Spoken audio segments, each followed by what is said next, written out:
And so we're always grateful for your support. These we ask in your merciful name. Amen. Thank you very much, Member Gale. Any apologies for absence, late? I know AG Malahoo Fort is on her way, so she's a little late. Anybody else? Mr. Chair, not an apology for absence, but I would like to inform you that I'll be absent from the chamber for a few minutes at 10:30. Today? Oh, right, at 10:30? Yes. Right, yes, sure. Chair. Okay. Anyone else?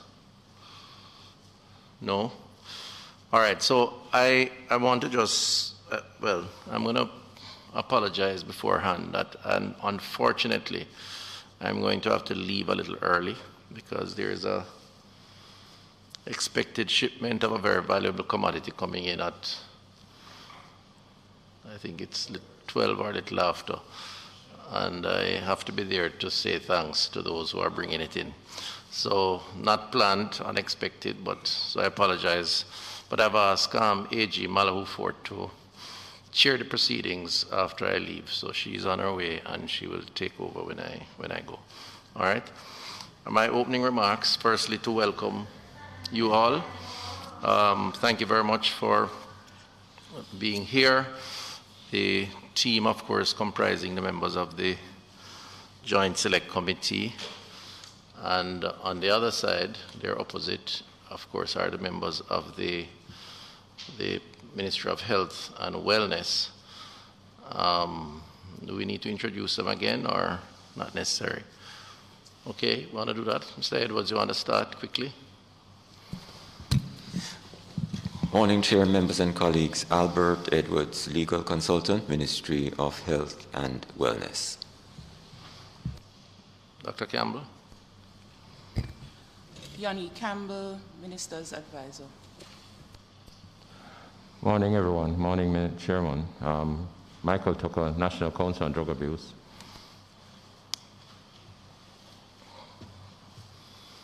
Okay, and we have the parliamentary. Go ahead. Sorry, good morning. Shanae Cunningham, Legislative Council, Houses of Parliament. Okay, thank you very much. All right, so today we have the Carreras group, who are the primary importers, distributors of cigarettes into the country. And I suspect this will be an important session to hear from them and then to probe their thinking and utterances in keeping with developing the legislation. But before that, let's go right into the minutes. The minutes are before you. Okay, page 1.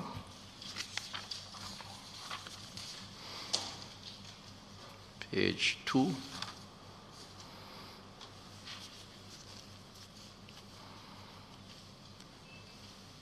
Page 3.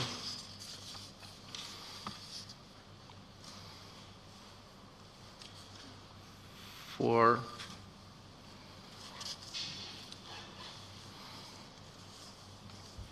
5,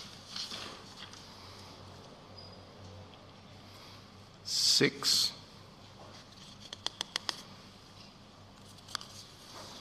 7, 8, 9,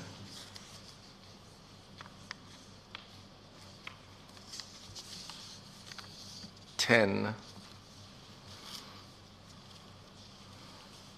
pages 11, 12,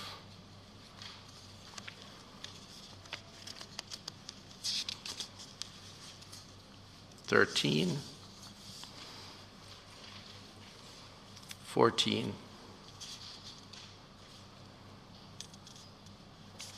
15,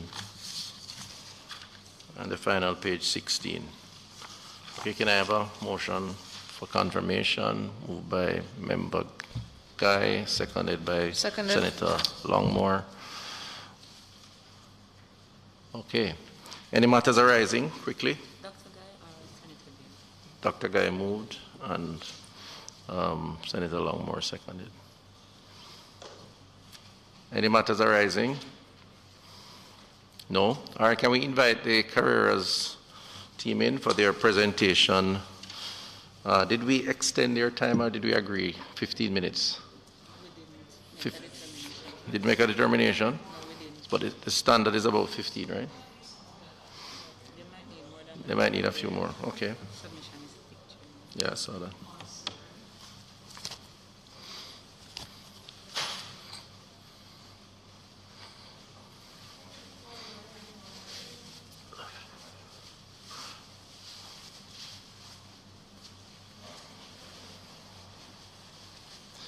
Thank you very much, members of the Carreras group of companies. Welcome to the Joint Select Committee considering the Tobacco Control Act 2020, and we appreciate your being here. And we look forward to your presentation. You have circulated a fairly thick document. I can't tell you I've been through all of it, but I've tried to look at some of the main parts of it. And the format is for you to make a presentation, and then we go into presentation, opening statement, and then we members will go into some questions. And then we continue that until you're rather special today because you're the only presenters. So we're giving you the maximum time to, not all day, but to consider the issues. All right. So maybe you could start by just introducing yourselves, and then from there the presentation. Is the mic working? Yes. Okay. Dr. Tufton and the forum, are you comfortable if I... I don't have a... Are you vaccinated? Okay, okay. Yeah, for clarity, you can take it off. You can take it off for clarity.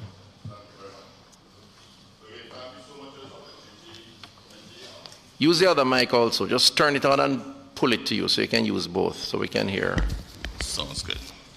So once again, thank you so much for the opportunity, Dr. Tufton and the rest of the committee, for this opportunity for Carreras to have this engagement with you. With me today is, to my furthest left, is Kamika Kokon. She's our Legal and Government Affairs Manager. Next to me is Olivia Bertrand, who also works in that department, Legal and External Affairs and Government Affairs, and myself, Raul Glynn, Managing Director of Carreras. So following it as you shared with us, we're going to just have a short presentation to go through what we see as some of the main concerns. And I think the big driver of this is that there's no issue from a Carreras perspective on regulation, because we believe it's necessary. There's regulation already, and there's always ways to improve upon it.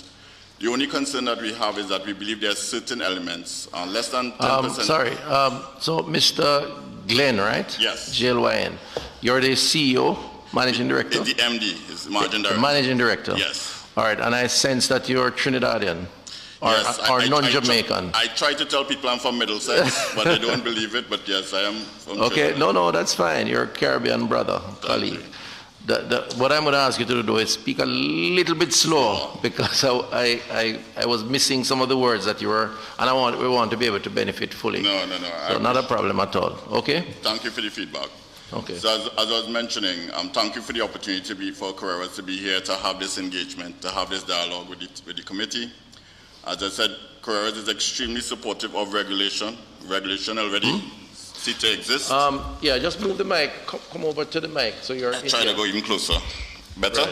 Right. Yes. Yeah. So of the conditions of the bill, as I said, we have no issues with the regulation as it pertains, but we believe there's less than 10% of it that could potentially have unintended consequences. Okay. And this is what we just like to highlight here to the forum and have an engagement on, and hopefully we can have the best possible bill come out of this engagement and future engagements.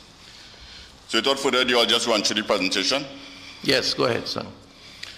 So, whoa, it's impossible to see from here. As I said, this is the main parts of the agenda that we have, just in terms of understanding what's existing within it, We want to take a quick look at government revenue because that's a key thing that we believe as a corporate entity, as a Jamaican entity, we fulfill that role of collecting government revenue on behalf of the government in terms of the sales, etc. Go through specifically the key concerns that we have and wrap up at the end of it. When you look at it as a whole, this is really impossible to see. As I was mentioning before, tobacco products in Jamaica already is regulated. There are some key regulations. I apologize again for disturbing you, but copies have been circulated of the presentation? Yes. Okay, just for clarity, I think members may want to just go through as it's being presented, so you have that. Okay, go ahead, sorry again. Yeah, so what I can also do is just say page 1, page 2 to help people stay on top of it. As I mentioned, Carreras is very supportive of lawful evidence-based regulation. The tobacco products in Jamaica is currently regulated, and it's pretty, considering the countries of the Caribbean, it's pretty highly regulated as well. Carreras, again, very much open for balanced evidence-based regulation, and we're really grateful for this opportunity to have dialogue because, unfortunately, in a lot of jurisdictions, is unable to have dialogue with stakeholders like yourself. And I think it's important for us to have the best possible outcome when we have engagement.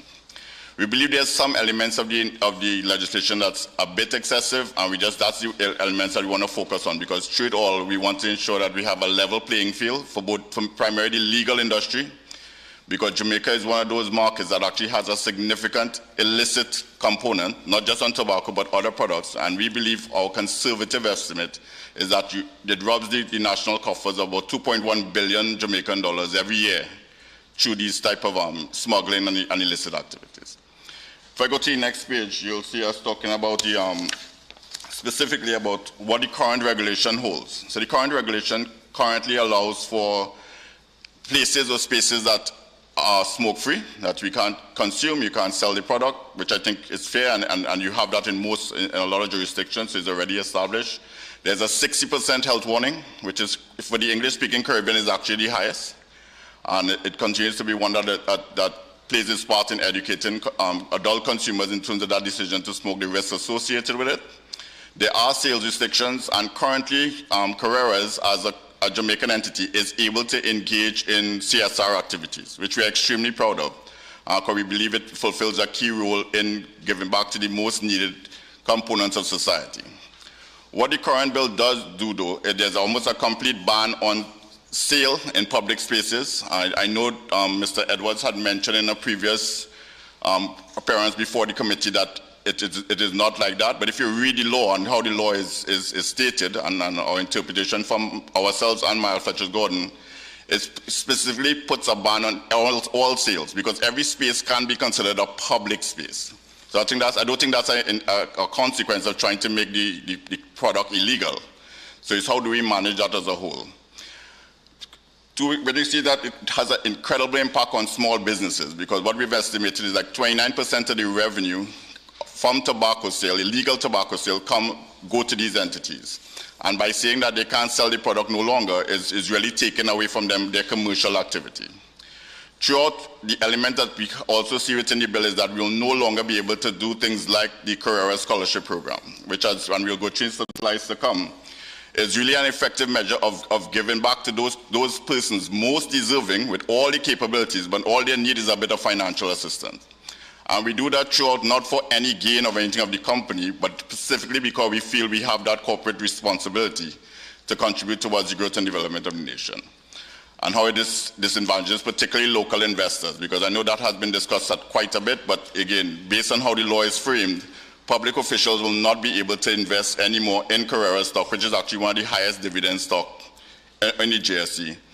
And just in terms of understanding what's the thinking behind that, so that ensure that if that's the intention or if there's a way that we can make it where pension funds, etc., can continue to participate in the dividends. So we're looking for a level playing field when it comes to this. Specifically on government revenue, and this is one of the things that we look at here, as I mentioned, 2.1 million is lost every year from illicit, $2.1 billion is lost every year from illicit sales. And what we saw happening in 2017, when there was a significant increase in the excise, you had an almost immediate jump in the illicit volume. So consumption remains the same, or even goes up because of the fact that there's a proliferation of very cheap products that don't pay the taxes. And then you had that, what we've been seeing happening year on year after that is through the work of the Ministry of Finance, Customs, CTOC, etc., they have been able to claw back, put some holes in the ports of entries, and you've been able to see government revenue going up. So up to last year, the last figure we have is $8.3 billion, came from specifically Carreras in terms of our component of the legal market. And we anticipate this to continue, but however, the regulation as it is, it really will create an opportunity for illicit players particularly to benefit much more than the legal market. And that's the main, I don't think that's the intention of this bill. Because when you see it, the aim of it is to manage consumption or actually reduce consumption. But what's going to happen in a scenario like that? The legal market will be paying the price, but the illicit market will continue to be flooding the market. And that's why we're just trying to highlight to the team for consideration when we look at the different elements of the bill. So specifically, when you look at it, the key concerns follow three main areas. There's a part of it that we believe to be discriminatory. We believe there's a part of it that's excessive, and one component of it that's unconstitutional. And we broke it up into those three main concern headings, and we can go into each of them. Specifically, the bill seems to treat the tobacco industry as an illegal product, which I don't believe is the intention of it. It seems to continue to not recognize that currently, as science seems to prove, there is potential of new category of products that helps towards consumption reducing in FMC, which is the combustible product. And those products have been proven by science, not us, to actually be less risky and help consumers to make that transition to stop smoking. And when we put a bill together that is like an umbrella approach, a broad brush approach, that treats cigarettes the same way it treats the risk-reduced products, that's the potential intention of it. You're not going to be encouraged consumers to make that decision to either cease or seek less harmful products that they can use to get what their satisfaction that they need, but by reducing the level of risk. And that's where you see so many consumers going towards, and this bill really just puts everything together. I mentioned before about the 10,000 plus businesses that will be affected if they are unable to continue to sell cigarettes, which is a legal product. And what most likely is going to happen is that they will go to focusing on illicit products because, of course, Carreras, as a responsible company, will follow the laws of the land. Not necessarily everybody will do that, and that's the key thinking behind it. When we mention excessive, we talk specifically about some components of the bill that seems to be unworkable, particularly the ingredients listing, because there's components of that just to try to understand what's the thinking behind it, because to share some of the blends, etc., of the product manufacturer is risky, because you have bandulu can be created, people can seek to, if it's not managed properly. And it's just to understand what specifically is needed, because we do have other markets in the world where we can supply it, but the level of detail that is being requested in this bill makes it very difficult for us. So it's if we can have engagement discussion exactly what the bill requires or what the stakeholders require, then we can see how we can improve upon us being able to do it consistently. There's a question? Or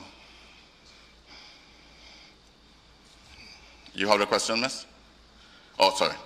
And the two elements I mentioned before, disadvantage to local investors and removing legislative power from Parliament, I think is key things that we have to continue to look at.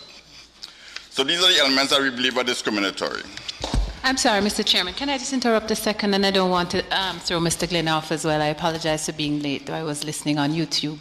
Can I just ask you to slow just a bit? I know it's hard because it's your normal speaking rate, but I'm challenged trying to follow, and your points are quite detailed and complex. Thank you. All right, but thank you for the feedback again.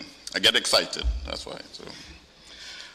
So I said one of the first elements that we believe is discriminatory is by telling over 10,000 outlets in Jamaica that they can no longer sell a legal product. And it's a product that, as I said, is a conservative estimate of 29% of their total revenue coming from the category. And this is, again, I know it was mentioned by Mr. Edwards before, but as the law is worded, public space can mean everywhere. From the Shusan and there to the rum bars everywhere. Those are all spaces, whether be privately owned or not, people can go to. So as a result, from that definition, it becomes a public space. And I do not believe that's the intention of it, to make the product completely illegal. When you look at the other elements of it is the display ban. And this play ban we have seen in other markets, the main thing it has a spillover effect purely on illicit product, because even the law enforcement can no longer readily see the legal tobacco products that has the health warning, etc., and all the labeling requirements. It goes under the counter. And you see that happening in other categories as well. Not having the ability for the retail to clearly distinguish where their legal products is makes it difficult for law enforcement in the future to be able to distinguish between illicit and licit products. And lastly, we talked about the removing of legislative power. This is exactly what we're doing here. Is part of something that we believe is the best way to be able to manage. You have all the political divide in this room, having meaningful discourse on something that has an impact on the country. And under the bill, all of that will stop beyond this point and will be held specifically with the line minister, which is, again, no indictment against Dr. Tufton, but specifically, I think it's better to have a multiple conversation amongst all stakeholders, all members, so that we could have the best possible outcome from the bill. When we go specifically to the reference of relevant products, and I will discuss this a little bit later on more, there is a significant difference between, let me just go quickly to it, between combustible products, that's products that's actually lit, versus products that's not lit. So you have three different categories we have for it. Tobacco that's heated, one that uses liquid and vapors, and one that's actually oral. Oral is a small pouch that you go between the gum line. One has the actual constituents, and I'll show you the constituents here, hopefully you can pick it up. Over 1,000, during the smoking process and the tobacco is lit, you have over 1,500 constituents that can potentially be harmful. When you look at the other extreme, which is the risk-reduced product, is actually 7 constituents that potentially could be harmful. And this is just not our data. This is data showed by science across the world, people who are focused on health, showing that risk-reduced product actually is, to some extent, 95% safer than combustible product. So if we put a law in place, as is being drafted here, that covers each of them the same way, it really just affects consumers making a decision to move from cigarettes to products that potentially are reduced risk. So this is why we think, as the law is drafted now, it really does limit that ability for consumers to make that move as they move beyond the spectrum of cigarettes to risk-reduced products, which you're seeing taking place all over the world.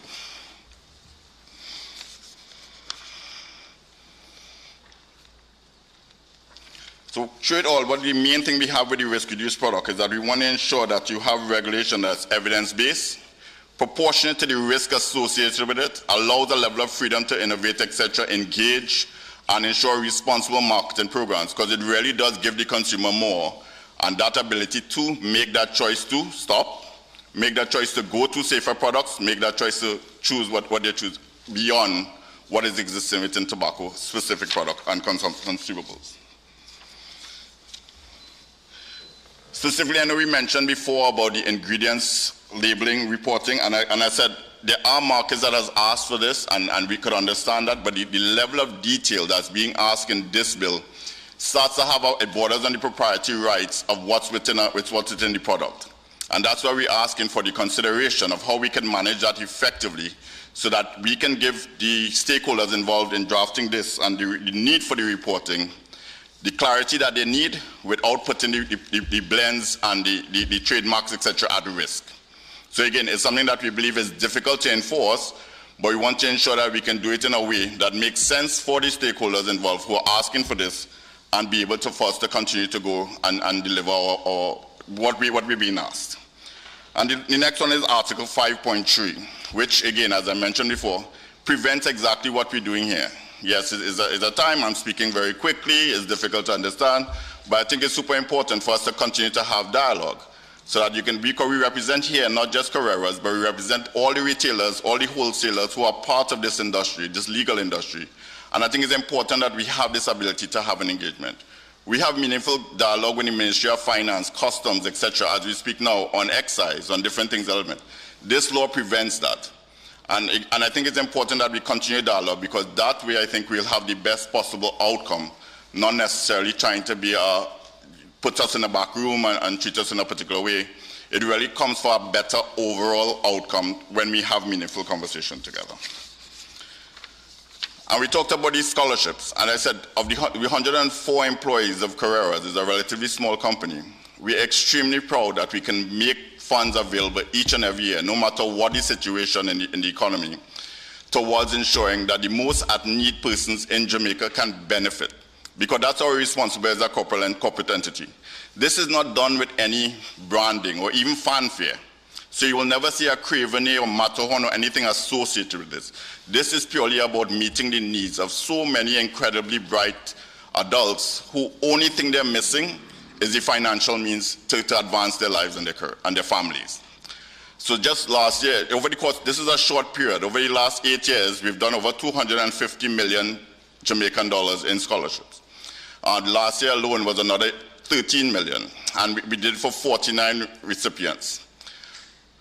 And we're saying that we really would like to continue because we think the need is very great. We have many requests from different entities, etc., within the society, within the constituencies of people who just need food, just need a little bit of help. And we fulfill that as much as we can by allocating through the wholesalers, through the MPs, etc., how we could continue to do that. And those are all things we're extremely proud of, and I think we need to continue to do. But as the bill states now, we will not be able to do this beyond once this is gazetted.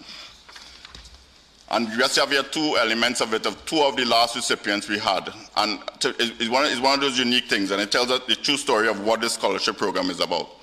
One of the recipients last year actually led a program in her school called Kick Butts, which is an anti-smoking program. And it's unique because she was particularly committed, particularly bright, and particularly in need. So those things don't hold it against her, because you don't have to be an advocate of consumption in order to benefit from this scholarship program. And we'd really like for this to be able to continue. So we really like for the bill to be managed in such a way. And when we talk about the infringement and disruption, and I know the committee has discussed this at length in terms of the ability to invest. So many pension plans in Jamaica currently put funds into Carreras stock because, again, of the dividends. And this bill really stops that. So it stops even a customs worker's husband from having a tobacco store or a store that sells cigarettes, because it links any sort of government and employee, person involved who works with the government, from even able to participate, not just on the stock, but even the product itself, in terms of the commercializing of the product. So I don't know if that is the intention of the bill, but I think it really does go far-reaching, because it prevents those persons from investing in a stock that has high dividend, high yield, and it really disenfranchises them. And last we talk about here is about the wholesale and retail programs. In Jamaica, as with most entities, wholesalers are a critical element of getting the product from point A to point B, because it's a very large country, much larger than mine, and to get into certain areas, all of the players in the market, Appleton, Pepsi, all of them use wholesalers, use distributors to get the product into the different areas that it may, because of security or because of just economies of scale, is difficult to get into. This bill is the first one that I've seen in the world, specifically says you, tobacco, cannot work with these guys anymore as it relates to margins. And that's a unique thing, because you're actually telling them that they can't benefit from a legitimate industry. Because for them to do that distribution, because these wholesalers, they buy the product in bulk, they put it on vans and they go and sell it into the areas that there is consumption. And this bill says no, they cannot get a margin for doing that distribution. And it's unique because you get a margin from everything else, you just will not be able to get it from tobacco anymore. And I think this is one of the things that we want to highlight here. And you can see from the map, it's all over the country, because you do need to have a working relationship with those business partners as wholesalers for them to be able to distribute. So it's from Papin, Wholesale, Mandeville, Liquor, Kenny's, etc. All of those persons will not be able to participate in the tobacco industry because there's no longer an opportunity to have a margin for distribution. And one of the last things I want to talk about was the health warning. And this one is just a unique one. Jamaica already has, from an English-speaking perspective, country, the largest health warning, 60%. And the bill asked to go to 80%. Nowhere in the world has it been shown that increasing health warnings or even putting plain packaging reduces the level of consumption. It doesn't. And even markets like Australia and New Zealand that actually went first with this type of thing have come out and admitted that this does not help. What it actually does is help illicit, because the illicit product will be the only product that will have the full face of the product, and that will be able for them to be able to navigate and be able to easily choose that versus one with an 80% health warning. It also affects the retailers being able to distinguish at the point of sale. And this is the thing that they're trying to understand, is there really a need for us to go from 60, which we have been compliant with in the market, to go to 80, because it just seems to be not having the potential impact that, or what is expected of it by creating this additional 20%.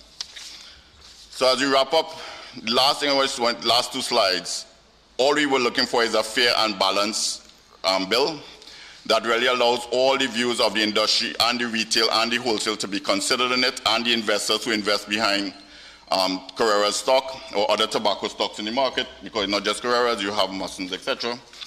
And to ensure that a final bill that is really considers all the interests associated with the industry.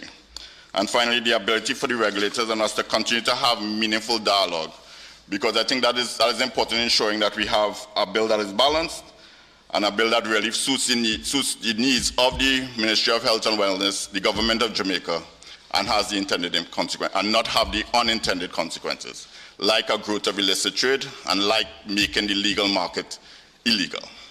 And that's it for me, Dr. Tufton and committee. Thank you very much.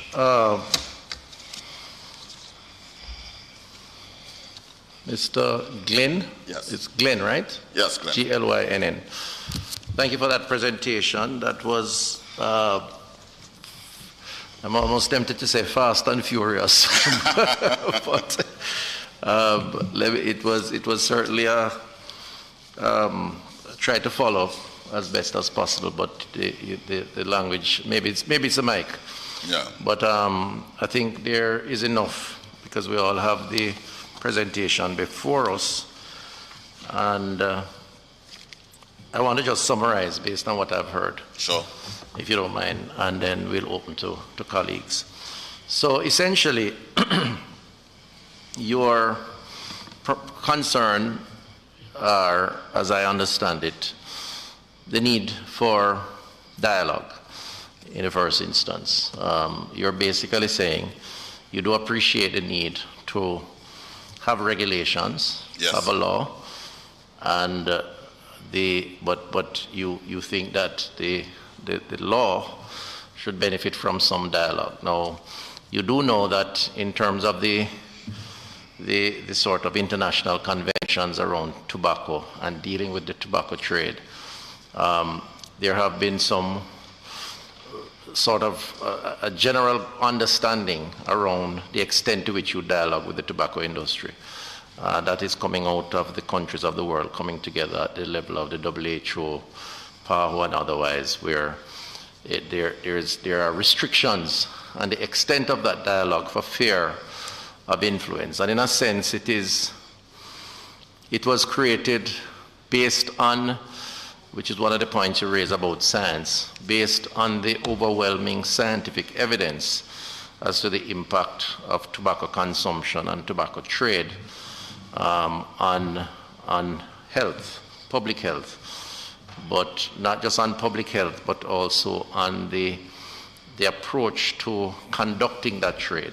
Maybe because of the restrictive nature, it offers opportunities for those who seek to avoid the restrictions, and it creates, as you know, an illicit trade. And once you get into the illicit trade, you get into all other yes, forms of illicit activities, yes, to protect that trade. So the dialogue is not so much governed by what we do in Jamaica alone, but it's actually a part of a more global framework.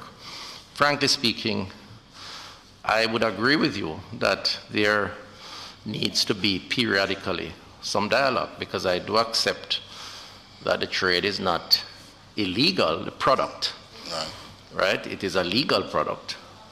And I am prepared at the level of policy, promoting good public health practices, to have a conversation. Good. I'm not so sure you're going to like everything I have to say, but a conversation nevertheless, because absolutely, otherwise maybe the understanding is compromised if that dialogue doesn't take place. And indeed, at the level of the WHO, I have seen a level of adjustment to speaking to the tobacco trade in terms of the current administration. And so I'll accept that point, that the dialogue is necessary. Okay. But you're here, and I believe that's an indication that that dialogue is being accommodated. Absolutely. The other issue that you raise is the May I just add, as a part of your response to the need for dialogue, is that not all bills go to a joint select committee, and when they are sent, it is also part of the process of hearing submissions and engaging in exchange with persons who would be impacted by a proposed new law. So, okay. So that confirms the point that you are here, you've been invited, and you have made a presentation.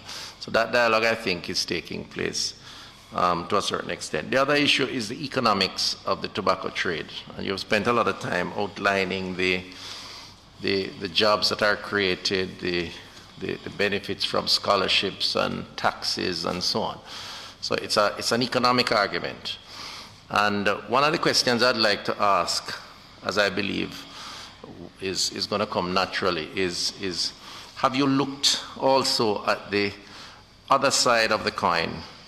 And this is your first question from me, as it relates to the cost of the tobacco trade on the health profile of the population, because I think that's where a reconciliation is required. The question is, you may collect $1 billion from taxes, but you may spend $1.5 billion for treatment at the level of the hospitals.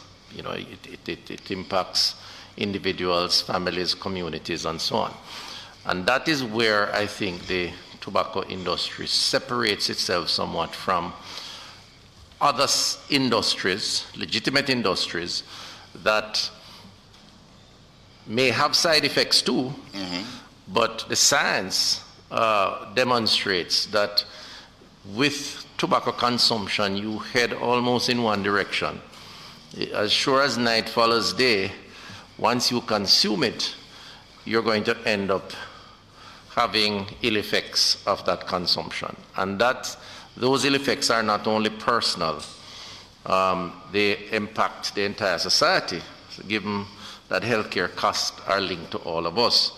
And so I wanted to ask you, when you respond to me, whether or not you have considered that. I mean, the projections are that tobacco will kill 8 million persons per year or thereabouts, based on the consumption patterns. And I wanted to ask you whether or not you have examined that as an industry and determine whether or not that there are strategies within your arsenal that are aimed at trying to deal with that, right? Yeah. And whether or not those are practical and those are workable. The other issue is the extent to which we have young people that are impacted. And by the way, I should mention, outside of the 8 million people worldwide, 1.2 million of that globally are said to meet their demise from secondhand smoking. So it's not just about direct consumption, it's also about secondhand consumption. Sure. And of course the legislation speaks to that. So I wanted you to comment on that. The third is the issue around the highly addictive nature of tobacco and impact on our young people. We did our global youth tobacco survey. 14.4% currently, young people, meaning in school up to secondary school, use tobacco products. 11 currently smoke cigarettes, 11.2, so I guess the rest use other products. A growing trend, 2.6% use smokeless tobacco, and I want to come back to that. 11.7% use e-cigarettes, 4 in 10 students were addicted but could not stop. I mean, were those who have been using it.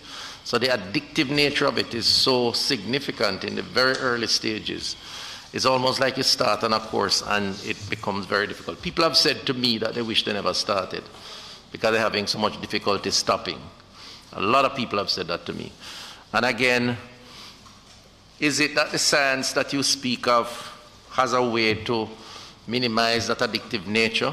The science that I am acquainted with and I've familiarized myself suggests that there is no science that is going to, unless you go through a significant process of withdrawal and all the ill effects of that, which for the most part, many people don't go through. I wondered whether or not, in keeping with a corporate social responsible approach, the tobacco company has done any sort of work. We have, yes. In minimizing that, because that would show to me that you recognize the challenges and you're doing something to try and address it. Absolutely. And that's an issue. So the economics has to be weighed against the ill effects. The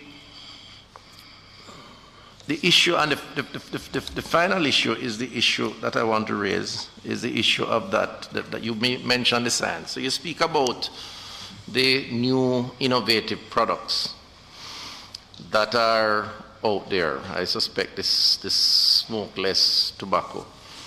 And I must tell you, we had a dialogue last sitting around these devices. Yes. And in preparation for this exercise, I've done some reading, out of concern too, based on what I've seen coming out of the schools, that you really don't know what is in these machines, these devices.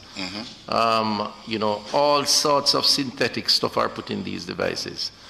And the impact, I personally know of young people who have had to be taken to hospitals for treatment because they have tried these vaping devices. And when you read the instructions on some of these things, there is the verdict is out as it relates to whether or not they're in fact safer than the other highly addictive traditional approach.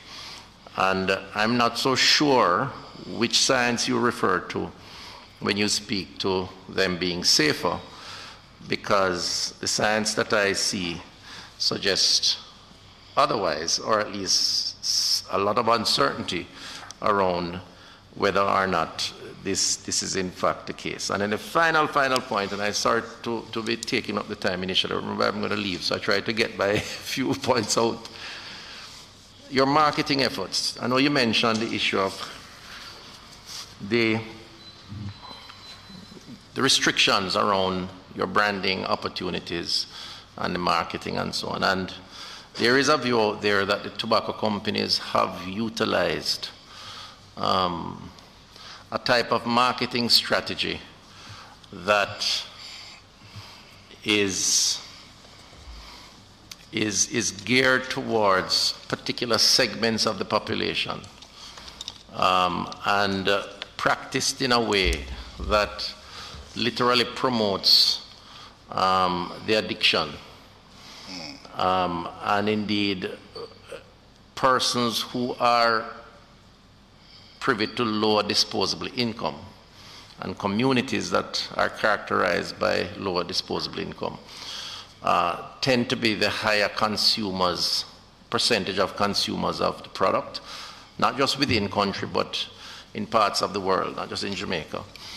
And the dependence that they develop around the enticement to sell or to trade, the incentives, goes under the radar somewhat, but creates significant challenges later on in terms of the public health burden that it creates. And again, I question whether or not, even in the case of the revenues that you highlight, it is worth it when you weigh it in the balance and look at the cost versus the benefits. And again, I'd like you to comment on that. So those are my initial comments. And I don't know if you want to take those on, or should I open the floor? Could I respond to those, and then maybe could I sure. Go ahead. So I'll try to do each of them in how it was requested, right? So you talk about the health impact and watching the economic benefit of the industry versus the cost of the industry. Yeah? And that's one of the things that I set out from the start of this, Dr. Tufton and the committee.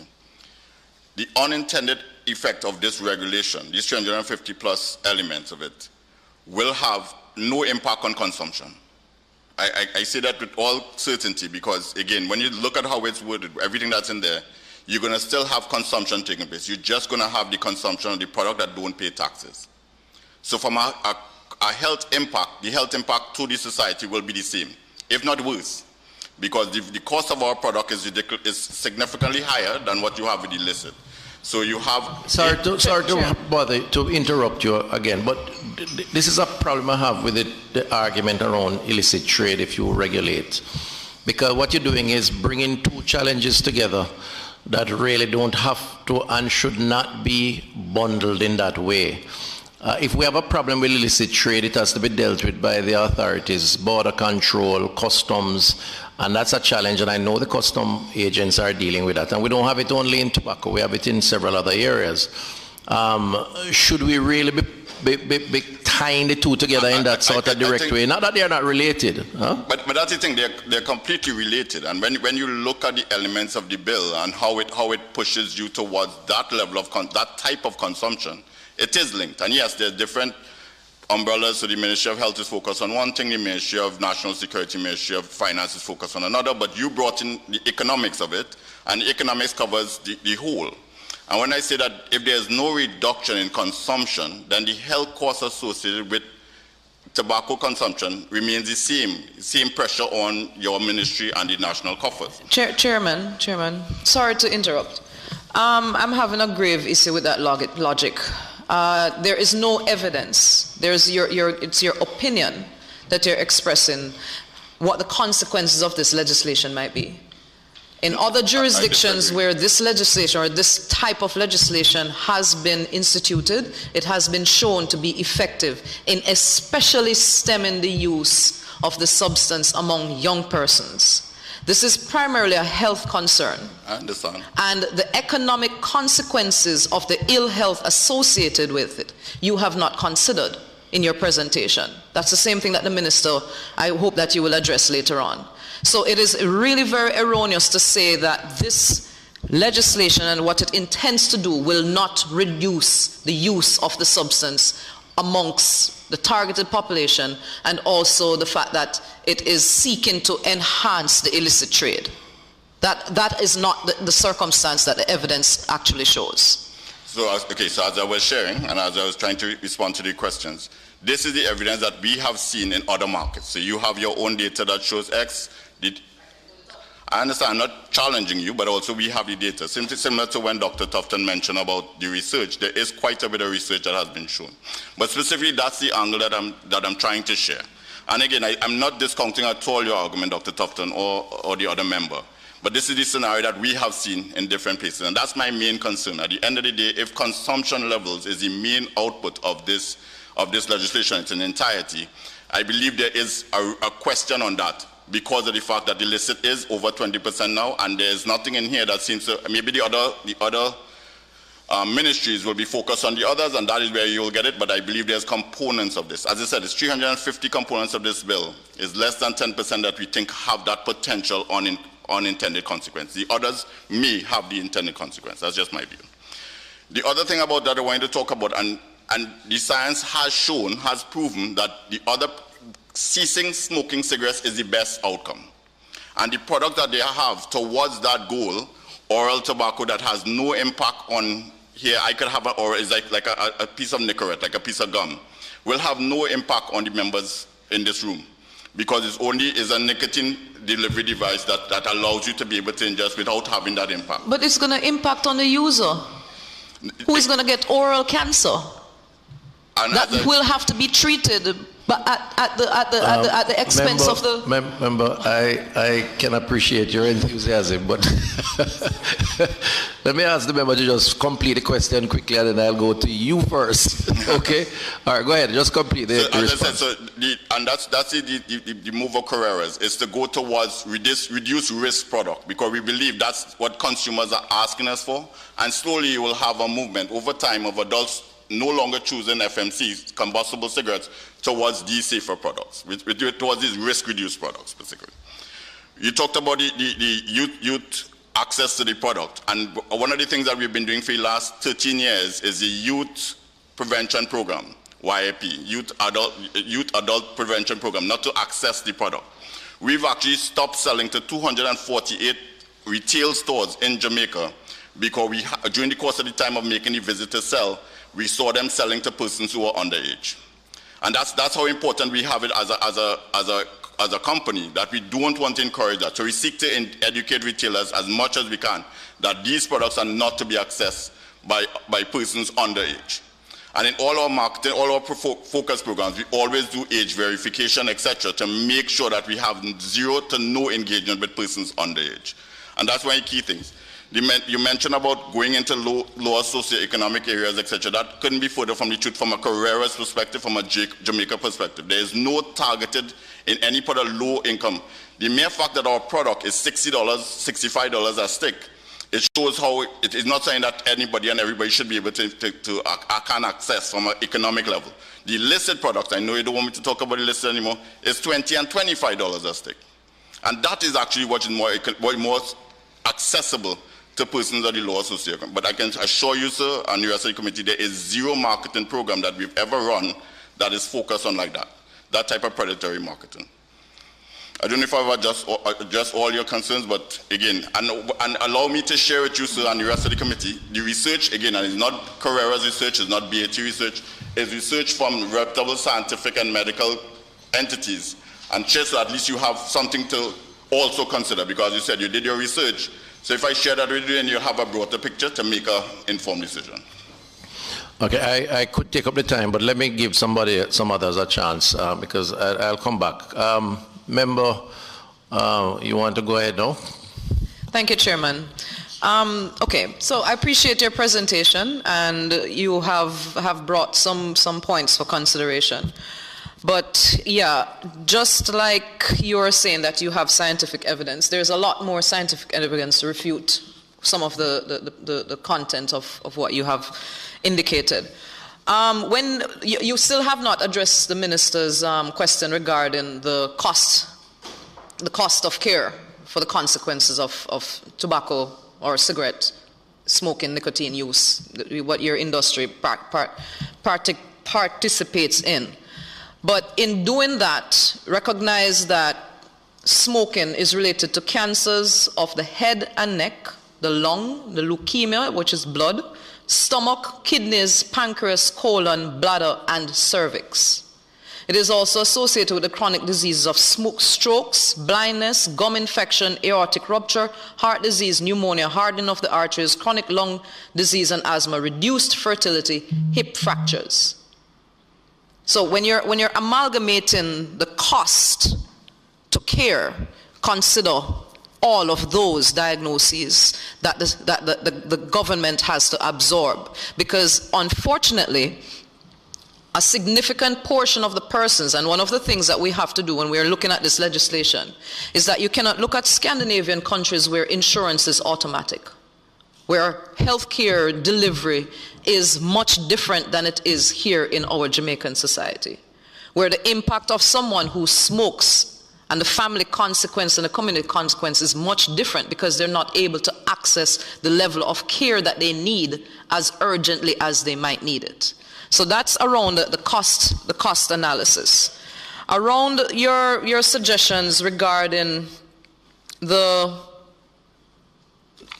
constituents of less harmful products, yes. So you might have products that are less harmful in terms of secondary exposure, but the primary effect is still the same because the components, you have some that are varied, but you do have consequences that are, there is no safe product.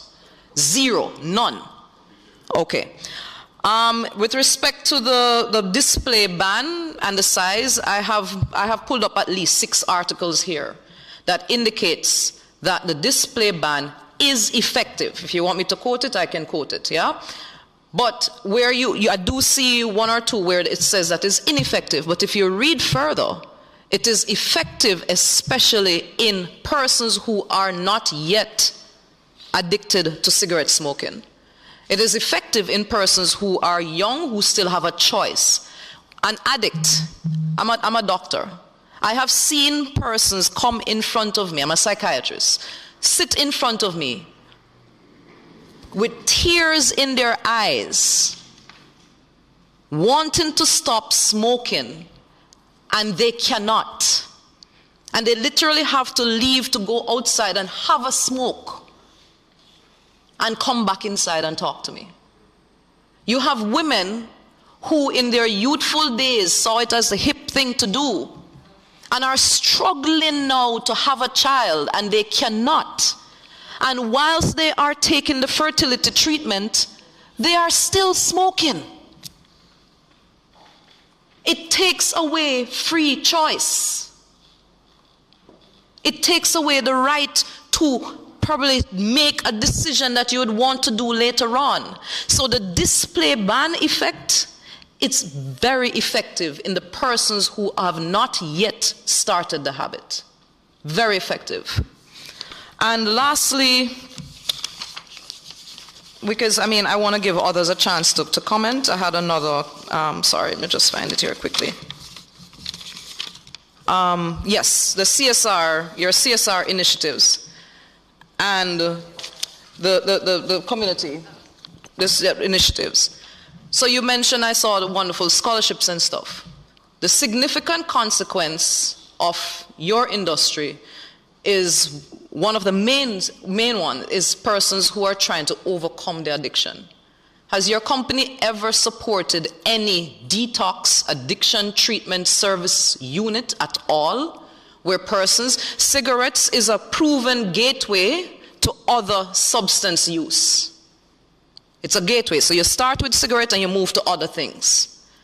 And those things become significantly damaging to people who cannot get off of it. Has any of your CSR initiatives addressed a Ferdy's house, a Patricia's house, a Teen Challenge, the ATSU, Addiction Treatment Services Unit up at the university? Has any of your efforts been there to help persons who are trying to stop the use of your substance? Thank you, Chairman. Thank you, Member. Go ahead. I can respond? Yes. Again, so thank you, Member, for that. So let me try to go from back to front. I don't see how scholarship programs, so because the bill says I can't do any more CSI activations, and your question to me is, have I considered other CSI activations? So I'm just trying to understand. You reflected what you have done. So in our consideration, I'm trying to see what you have done on the other side. No, and what I've shared with you, Member, is what we have done. And if you think it's something that is worthwhile, that it could continue, that'll be great. The bill can be tailored to that. If you think that if there are other things that we can do, believe me, I'm absolutely open in how we can continue to seek to use the resources that we do have towards furthering Jamaica. Because that's honestly what I know I saw a thing, that is the aim of it. When we talked about that, and that's the thing about the cessation, actually, as I mentioned to Dr. Tufton, and I say it again, the most least risk, most safe thing to do is to stop smoking. That's something that you will see from us, you will see from everywhere. It's a fact. It's how you move the consumer to that decision. And you're seeing it happening more and more. Yes, there are risks. When you look at those open systems, this is the system that you're probably seeing a lot of research on, where they have a lot of things that you don't know what is there. It's not science-based, and it's not based on having truly experts in the field of putting as risk-reduced as humanly possible product out there. And that is what I'm advocating for. I'm not advocating for those open systems where people they try to make their own cocktails. And that can have a potential impact. I'm not advocating. What I'm saying is that the bill as it stands now, everything is treated like a lit cigarette. But the impact of those products, the same thing you talk about, the one with the nicotine pouch, etc., have a significantly different impact. Because I can consume it here, there is a risk associated with that person. I don't know if it's as extreme as you're saying. Again, I will share as much data, and if you can share with me, I will learn, and hopefully you will learn as well. And we can see that together. It's difficult for us to consider a cigarette versus a reduced risk product because there's very different spectrum of risk. And that's the only thing I'm asking here. And as I said, Carreras A Better Tomorrow is all about creating an environment where consumers who want safer products, because they're saying that can get that product in a legal manner. And that's what we're seeking to, if the bill can distinguish that, because it's us going to the 21st, 22nd century, moving towards an environment where we meet consumer needs, not for the consumer specifically of who wants, there are going to be consumers who still want FMC, who still want combustible, but we want to take them, have the tools to allow them, using science, to make that next step. But again, allow me to please share with all the members of the forum, and that will help inform your decision. Did you answer the other question about your support for, apart from scholarships, support for addiction prevention? As far as I know, we haven't, but I am more, once, as I said... So you haven't? We haven't, but once Okay. the bill allows it, that I can continue to do CSR, just... please, I will look for those things and to see how we can possibly participate in those as well. Okay, member. Thank you, Mr. Chairman. Mr. Glynn, I must tell you, I do not at all envy your position today. And I think perhaps I ought to make a statement that is sort of the elephant in the room at the moment, and is really a consideration that policymakers are making on behalf of Jamaican people, and that is that there really is no moral argument that any of us can put forward for the continuation of the tobacco industry, period. That's really the elephant in the room. But the difficulty is we have an industry that produces a legal product. That product causes some very serious and harmful effects on the individual and the society as a whole. And how do we balance the interests of all? But that statement about balancing the interests is itself a difficult one. And it is difficult because at the end of the day, as the chairman indicated, and it has been repeated to this committee, every time I light a cigarette and inhale that cigarette smoke, I am harming myself, whether I am doing it excessively or not. The constituents of what I'm putting into my body is not good for me. So ultimately, perhaps we would love to see a world where we don't have cigarettes, where we don't have an industry that actually is killing you slowly or quickly, depending on how much you use it. I know a lot of smokers, and I know it's a real challenge for them to stop smoking. I don't know one who doesn't want to stop. I know a few, and probably many, who enjoy smoking, and even though they enjoy it, would like to be able to stop, but cannot stop. So that said, and I'm acknowledging that that is the elephant in the room that we're dealing with, let me get into a couple of your arguments. I am very interested in seeing the data in relation to the packaging and the extent of packaging and its impact on the marketing sensibilities of individuals who are looking for tobacco. And the reason I say that is because I think it is true that smokers are going to smoke. If you're addicted to cigarettes, you're going to smoke no matter what is on the packaging. I know some, when the packaging first started, the pictures first started coming out on the cigarette packages, they would empty the box into some sort of container. I used to see people around with these sort of metal containers because they didn't want to see that. And eventually I didn't see that anymore because people have now become used to it and they just don't care. If you're a smoker, you're just going to buy whatever it is, however it looks. But I'd be interested in seeing the data on what impact it has on consumption.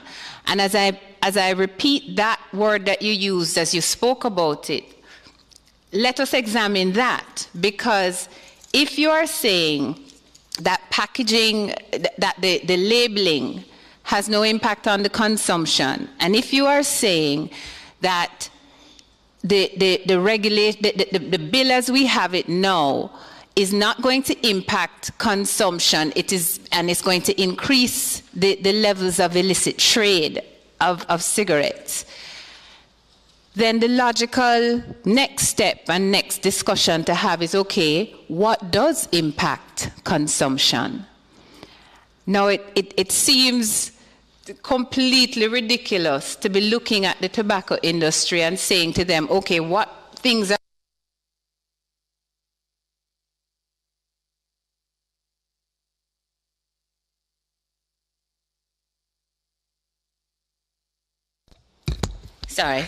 what can we do? What things can we do to impact consumption? Let me change seats, excuse me. Caribbean dog.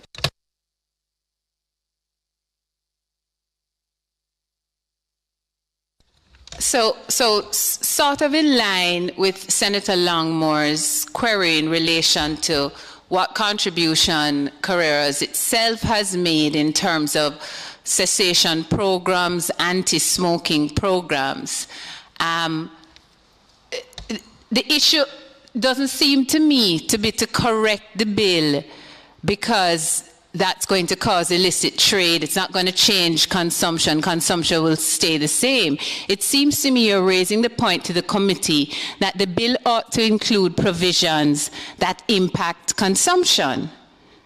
That ultimately, to me, seems to be where we ought to go. So let me just make a final point and then I'll leave it to respond and I'll sum up at the end. My last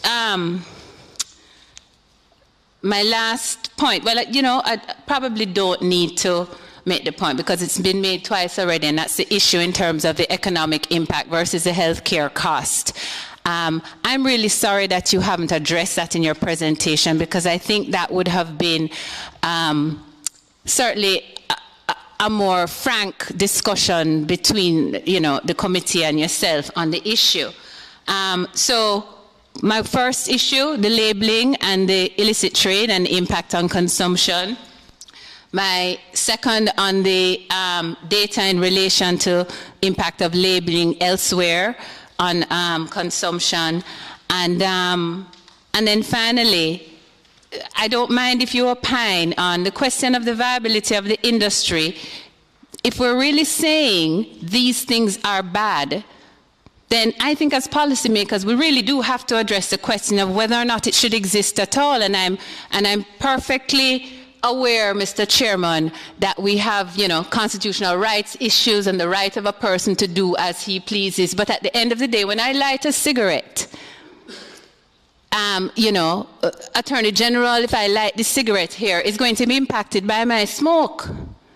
And so maybe others in close proximity to me. There's no safe way for me to smoke a cigarette. So to talk about safe versus, you know, one is safer than the other, it seems a really spurious argument to me, because I think we have to acknowledge that this is not a safe thing. How do we diminish the use, and really, are we as a nation moving to be in a no-smoking country? And I'm saying that, Mr. Glynn, in the context of I'm a smoker. So I'll leave that one with you. Thank you very much, Member. Can I just, before you come in and answer, and then I'll go to you, Member.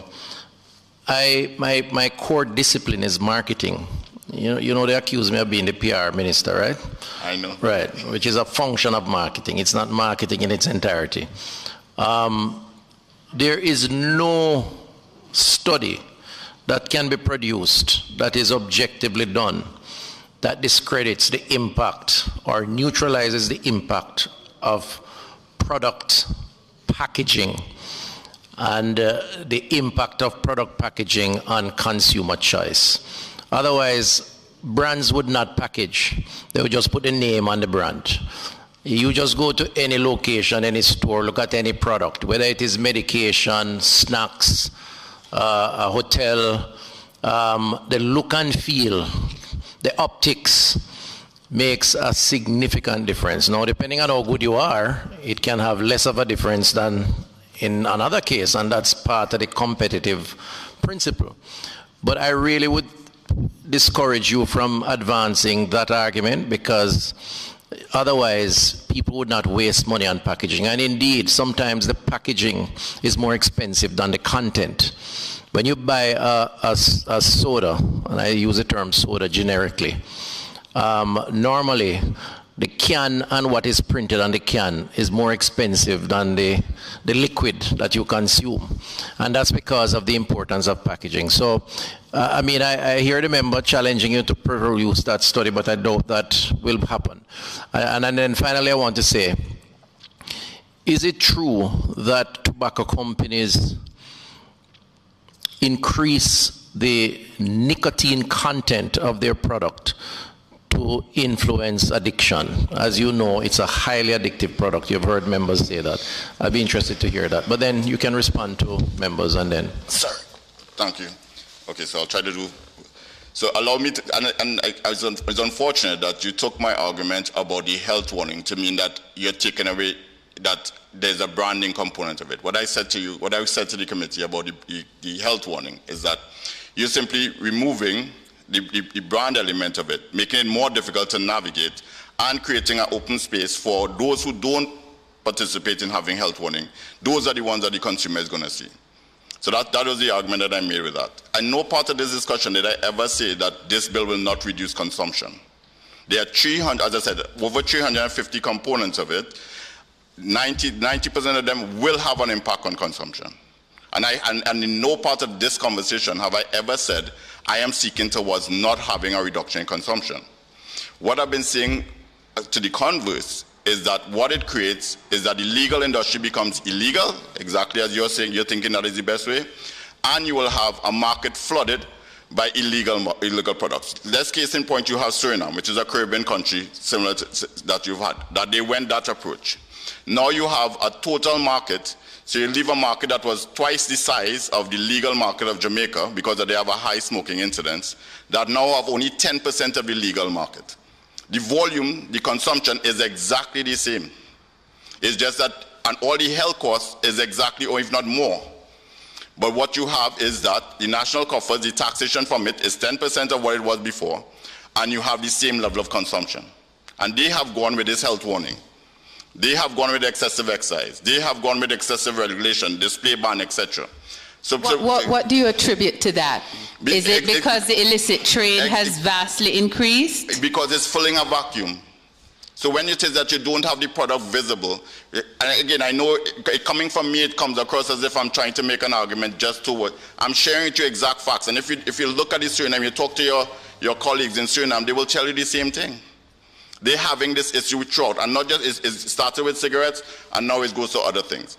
At the end of the day, I'm not sitting here, committee, trying to tell you that this bill will not have impact on consumption, and saying it does. There are elements of it. But yeah, again, I say that's like saying, remember, that the illicit trade is going to kill you, so I rather the legal one kills you. I mean, is that a logical argument to advance? I mean, I think you really ought to focus on the issue of tobacco consumption generally. That's where we want to get. But Dr. Tufton, I agree. We can be criticized as an administration, as a government, for not doing enough to stamp out illicit trade. I know there are a lot of efforts so to do, but it is not a valued argument to advance the fact that the ill effects of tobacco are because we have an illicit trade, because it's almost as if you're saying we shouldn't restrict the industry because if you do so, the illicit trade is going to fill it anyway.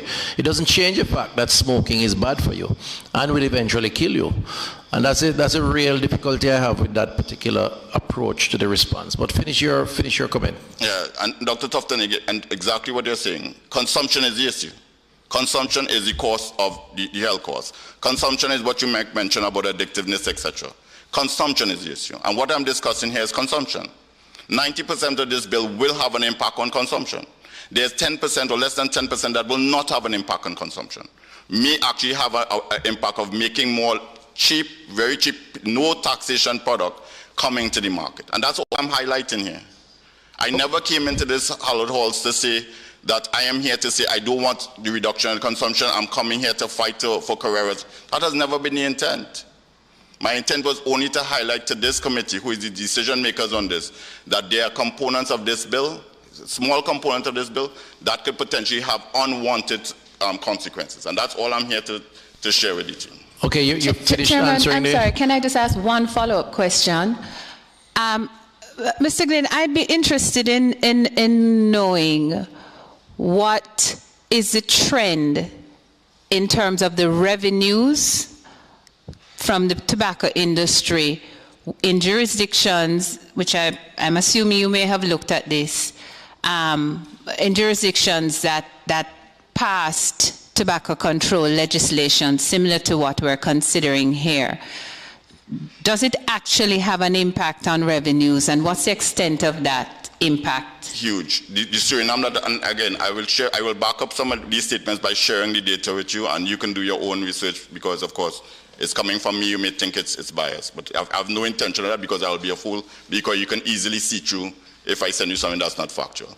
All the markets that you look to do these type of things, what you have is a reduction in revenue, but the consumption level, the pack and butt studies that they do on the site to see the level of consumption remains the same.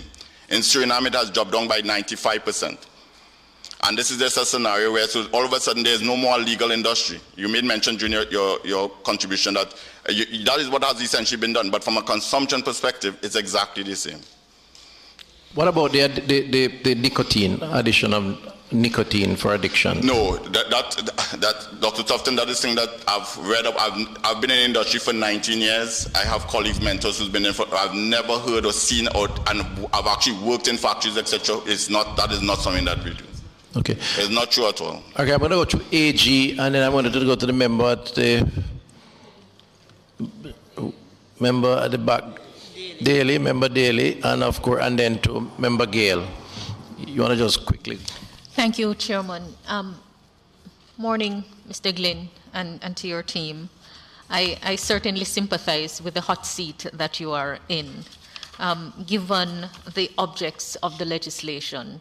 I understand the concerns and the impact that the law, when it becomes law, will have on the industry. But it is precisely that which the law is seeking to do. So you're placed almost between a rock and a hard place, as it were.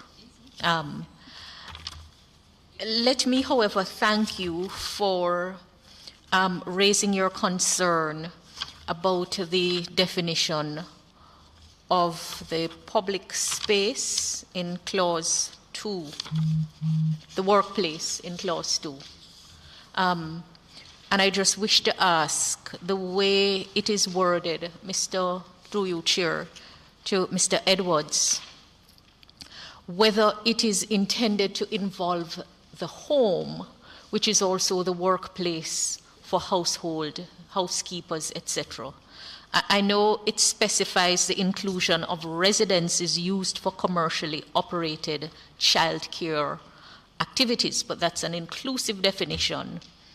But the way it is worded to mean any area or place used by persons during their employment, is it the intention to include the home, which is a workplace for those who work in the home, as part of this definition, while specifying residences that are highlighting, that is, residences used for commercially operated childcare activities? Page 8. You want to deal with that one, or you want to go to... That's one of the questions. Oh, that's one. Okay. And the other, highlighted from Mr. Glynn's presentation, is in relation to the powers of the minister to make regulations. And just to ask Mr. Edwards, so what the minister may do, the way it is worded, if you look at B, Clause 4.1, wouldn't the prescription be done by order ultimately? But the wording only specifies by order at 4.1b in that list in 4.1. And I'm wondering whether the order shouldn't be part of the chapeau. Because all of those prescriptions certainly must be publicly promulgated in a particular way so that nothing is taking anyone by surprise. I do believe that we may have to look at that clause, not entirely from the angle from which you have presented it, because it is quite permissible and constitutional for Parliament to delegate the power to pass subsidiary legislation to an appropriate office holder. But there is something else which your presentation has highlighted that we will have to look at. So I want to thank you for that. Thank you very much. Member? Thank you, Chairman. Chairman, in the administration before this, we did some work in terms of the legislation. And I'm still anxious to know now, in terms of your data, what are the results in terms of regulation to minimize, in terms of getting some result that you can say, yes, the regulations, the law that came into effect was able to do X, Y, and Z for the public at large that we are representing here, and also for your company. Can you give me a little overview in terms of the regulations before? I, Chairman, have a very difficult task in coming to a meeting to try to scout around, because what I'm really doing here is to see if I can please the company and please the public at the same time, because it is difficult for us to look at some of the information given here and not probably take some decisive decisions. So I believe we really, as legislators, have to sit down now and look seriously at whether or not we will have to look at other things that can still give people, let them have a feel good, but not to damage their health. Because we are going to come back after all of this is done. I'm certain we are going to come back again to see whether or not we can continue minimizing until, if we don't be careful, we eradicate. And that is my fear. So we need to now seriously look at what we want to see our citizens have that will be safe for our citizens and still good for the company. Because if we continue like this, coming here to chip off, after a while nothing will be left. So therefore, I would like to get some data in order for me to be able to have an informed position going forward. Because we might be talking about things, even though the graphics and all of that look a particular way. But I personally do not have enough data for me to be convinced that I will come in here and say, listen, I am totally against, and I would want to see certain measures put in place to eliminate and for us to look at something else that your company can do for a feel-good, for social events, but at the same time, our country, our people will be safe. Thank you. Sorry. Yeah, I think it's a strong point. I think the last legislation was 2013. And if you look at how the volume has gone from then to now, there has been a reduction in the legal volume, but there has not been a reduction in the total volume. And that's consistently be seen because there's pack and stick studies of butts on the ground, etc., that we collect regularly, and you just see all the illicit offers, the ones that are not paying taxes. I know people, members are not tired of me saying illicit, but that's the biggest competition that Carreras has in this market, is illicit, and those are the ones that just don't pay any taxes. They're consistently available throughout, and they don't pay any taxes, and the regulations don't apply to them. But 2013, but I appreciate your approach, because that's what we want as well. We want an overarching bill that covers all, that enables the facilitation of what the legislative body is seeking to achieve, but without making the industry illegal and just creating a playing field for what is already there. So it's not like if this is potential to come in if we put this law into place. It's already there. It will just become even more. And all the activities that we do is always as adult-based. Everything that we apply, there's age verification, etc. Because the whole thing about it is a known fact. Anybody who is underage and uninformed should not be anywhere near to our product. Chair, just quickly, I want to add sports to your contribution, because it is another area of health factor. And I personally believe that if you are going to do scholarships, and scholarship is about empowering and educating, we need to ensure that we have people getting healthy lifestyle. And I personally believe the fact is, if we are going to take some, we can take all.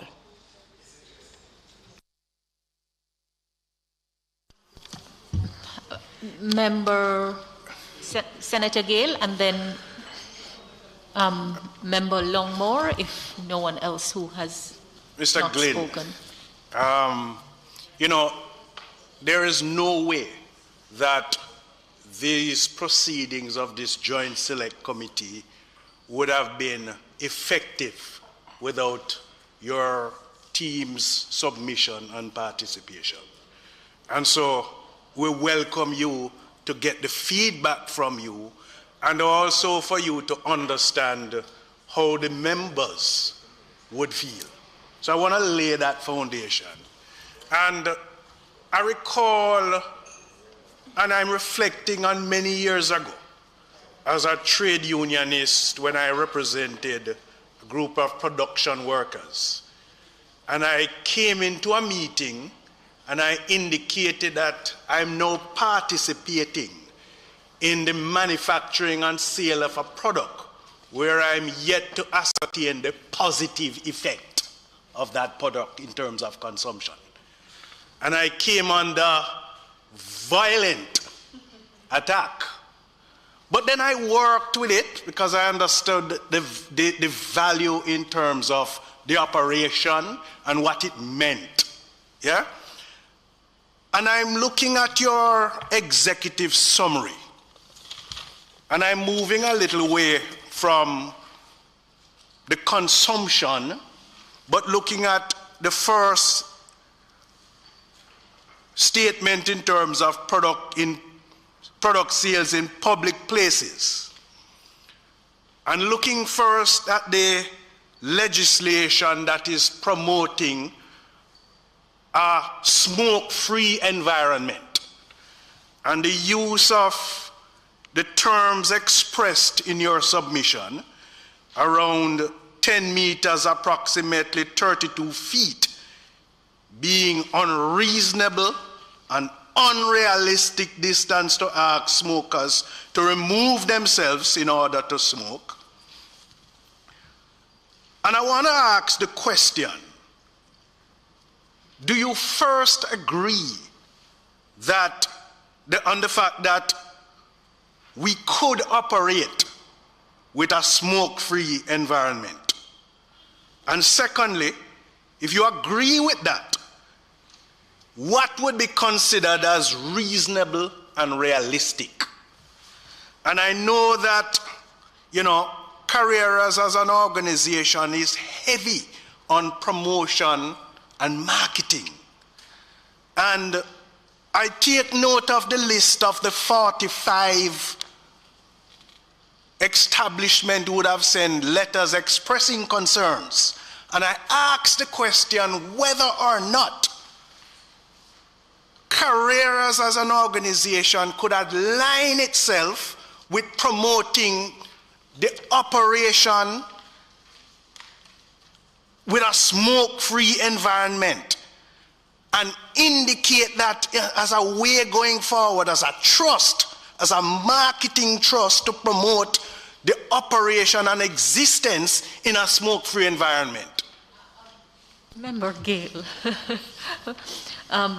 before Mr. Glynn respond, I think it's worth appreciating that if an organization is in the business of promoting a product, it would be quite unreasonable to ask them to promote something which goes completely against the grain of what they're seeking to do. What is happening, though, is that the public health data is suggesting that this is a business that very soon may not have a place. And it's a hard thing to grapple with.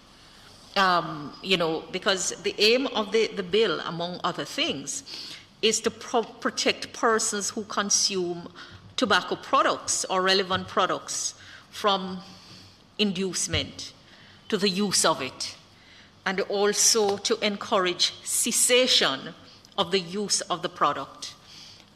So you may speak for yourself and your company, Mr. Glynn, but I mean, if we're to be realistic, it would really be a hard ask, but then you can speak for yourself and the company. Chair, I was hoping that they could speak for themselves because the legislation is promoting in Part 5 operating with a smoke-free environment.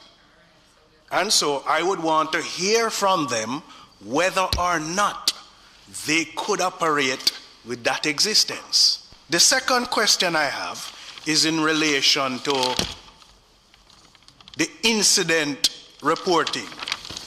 And I believe Part 8 speaks to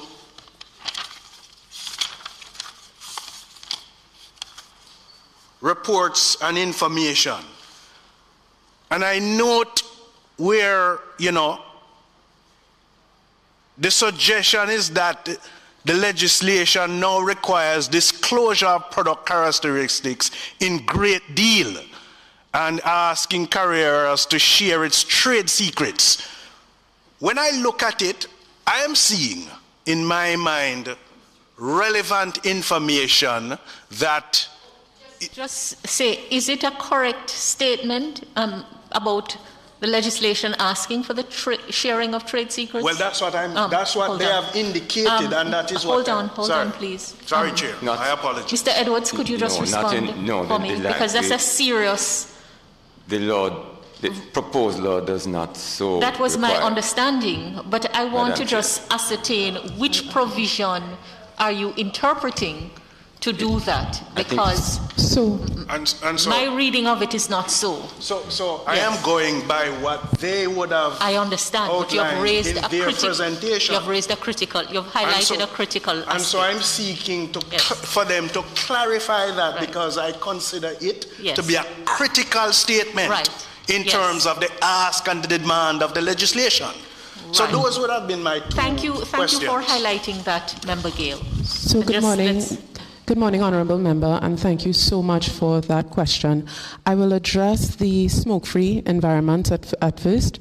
What we are saying in that space is that we are looking at maybe the Caribbean standard as it relates to distances, because the legislation does outline having designated smoking areas. And what we are trying to do is to balance the rights of smokers as well as the rights of non-smokers. We are trying not to have distances that discriminate against smokers when they go to entertainment outlets, etc. So the industry standard that we have seen is around 5 meters. This legislation seeks to double it.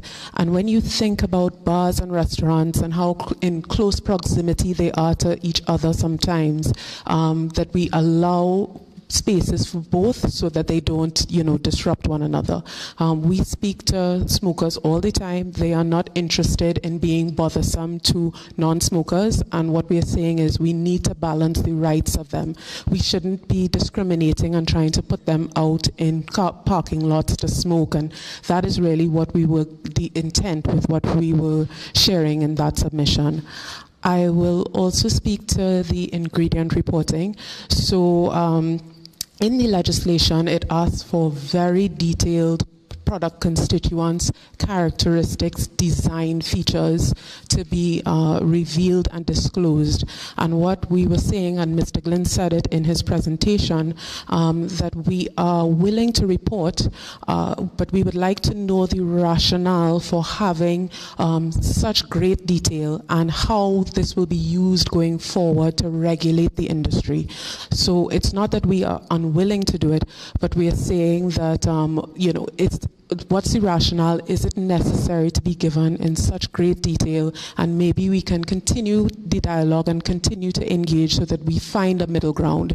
So it was somewhat of us asking for clarification on the rationale, but also saying that we didn't understand the level of detail, but that we are willing to report.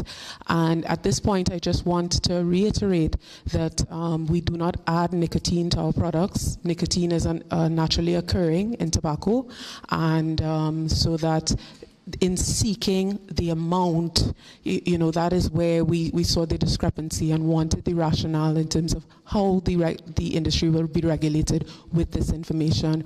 We also want that when this information is provided, that there's a level of confidentiality that is treated with, and a level of delicacy. Once we do submit these reports, we'd like to know where our information is going, and if we could work with you to ensure that it doesn't end up in the wrong hands. Thank you. Just for clarity, Chair, can you point us to what area in 25 specifically speaks to the requirement and the demand? So it would be in the definitions. So the definitions are very detailed in terms of design features, characteristics, and... Ms. Sutherland, perhaps it would be, you're referring to clause 25? Yes. All right.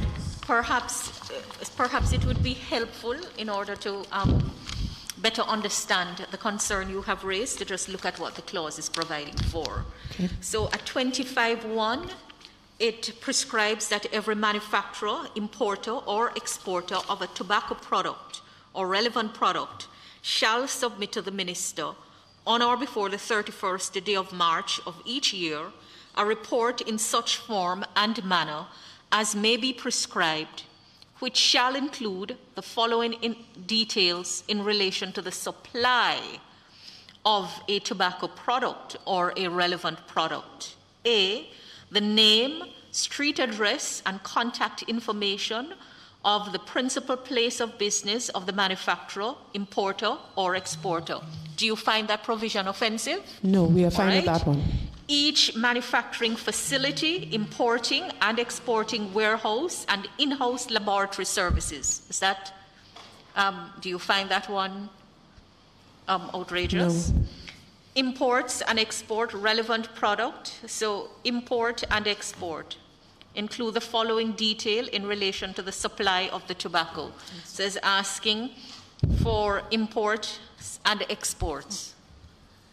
I think it would be easier for us to share with you which is the one that we find as opposed to going this approach. Very well. Yes, so I have in different spots, but I have here in the powers of the minister in number 4, where it's suggesting that the minister may prescribe the maximum permissible levels of tar, nicotine, and such other contents and emissions of tobacco products or relevant products.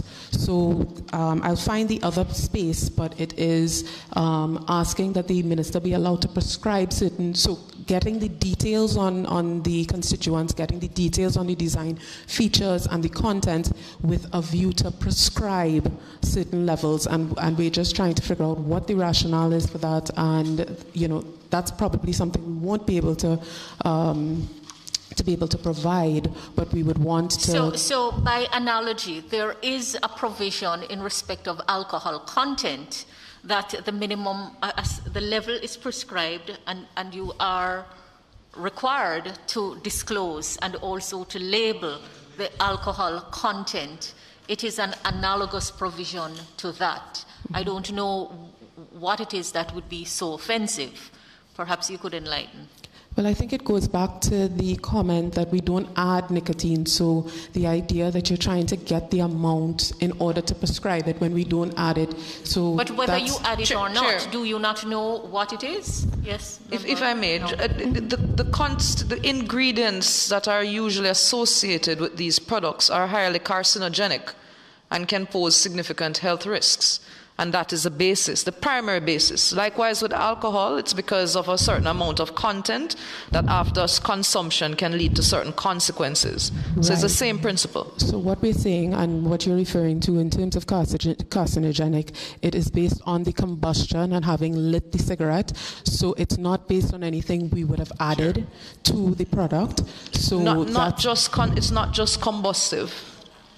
These ingredients are not only carcinogenic in the combustive form. Some of them, in and of themselves, are carcinogenic, just being present in the human body.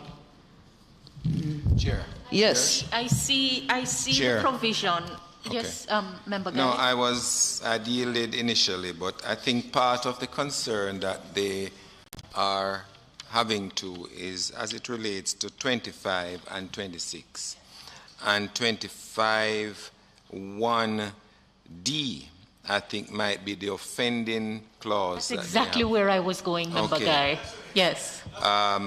The constituent additives and of toxic constituents as well as emission in their individual concentration and their ratio to nicotine.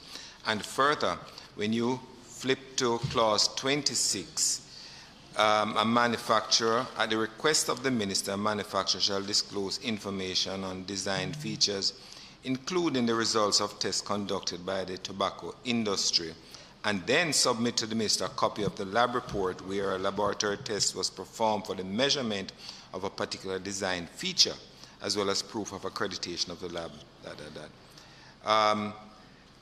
And notify the minister of any change of design features of a particular brand of tobacco product and submit the updated information advising when the change was effected to the minister. I think this, in my mind, and unless I can be assured otherwise from the Carreras entity, that this is the offending clause that they make reference to. Coming to you shortly. All right. Member Allen?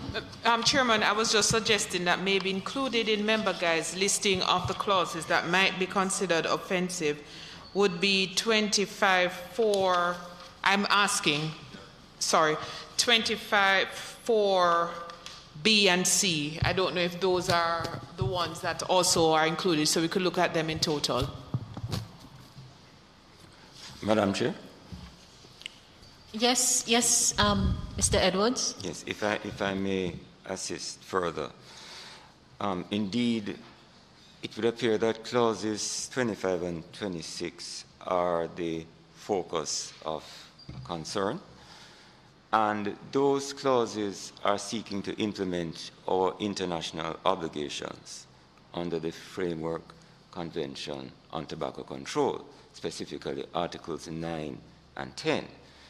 Article 9 relates to the regulation of the contents of tobacco products, and each party to the convention is obliged to, where approved by its competent national authorities, to adopt and implement effective legislative, executive, and administrative or other measures for testing and measuring of the contents and emission of tobacco products. Further, Article 10 deals specifically with the regulation of tobacco product disclosures by saying that each party shall, in accordance with its national law, and that's what we're looking at now, adopt and implement effective legislative, executive, administrative, or other measures requiring manufacturers and importers of tobacco products to disclose to governmental authorities information about the contents and emissions of tobacco products. Each party shall further adopt and implement effective measures for public disclosure of information about the toxic constituents of the tobacco products and the emissions that they may produce. So this is the basis on which the bill proposes to impose these requirements. Thank you, Mr. Edwards. But while I declare upfront that I'm not a smoker and I don't promote it, I do appreciate the concern that is raised by Carreras in respect of how the clause is framed and whether it has to be framed as is to achieve the goals of Article 9. I do appreciate the concern. And so I will ask that we flag the clauses for reconsideration against an analysis of Article 9. Madam Chair, yes. And if I may as well, when Mr. Edwards was reading Article 9, he said, in accordance with national laws. Are too sharp, Dr. Guy. It is on those two words that I zone in, which is going to direct a reanalysis of the provision. Exactly, but yes, so because I was quite alarmed by the concerns raised, but my approach is not to speak around proposed law, but to look at the specific provision of the law to see what is or isn't offending. And it is just an approach that I throw out to colleagues. You know, our tendency is to speak around the law and speak about the subject matter, but at the end of the day, it's the actual words that are used in the legislation that will reflect the intention of Parliament. And so even as we listen to the subject matter concern, we must focus attention on the actual provisions.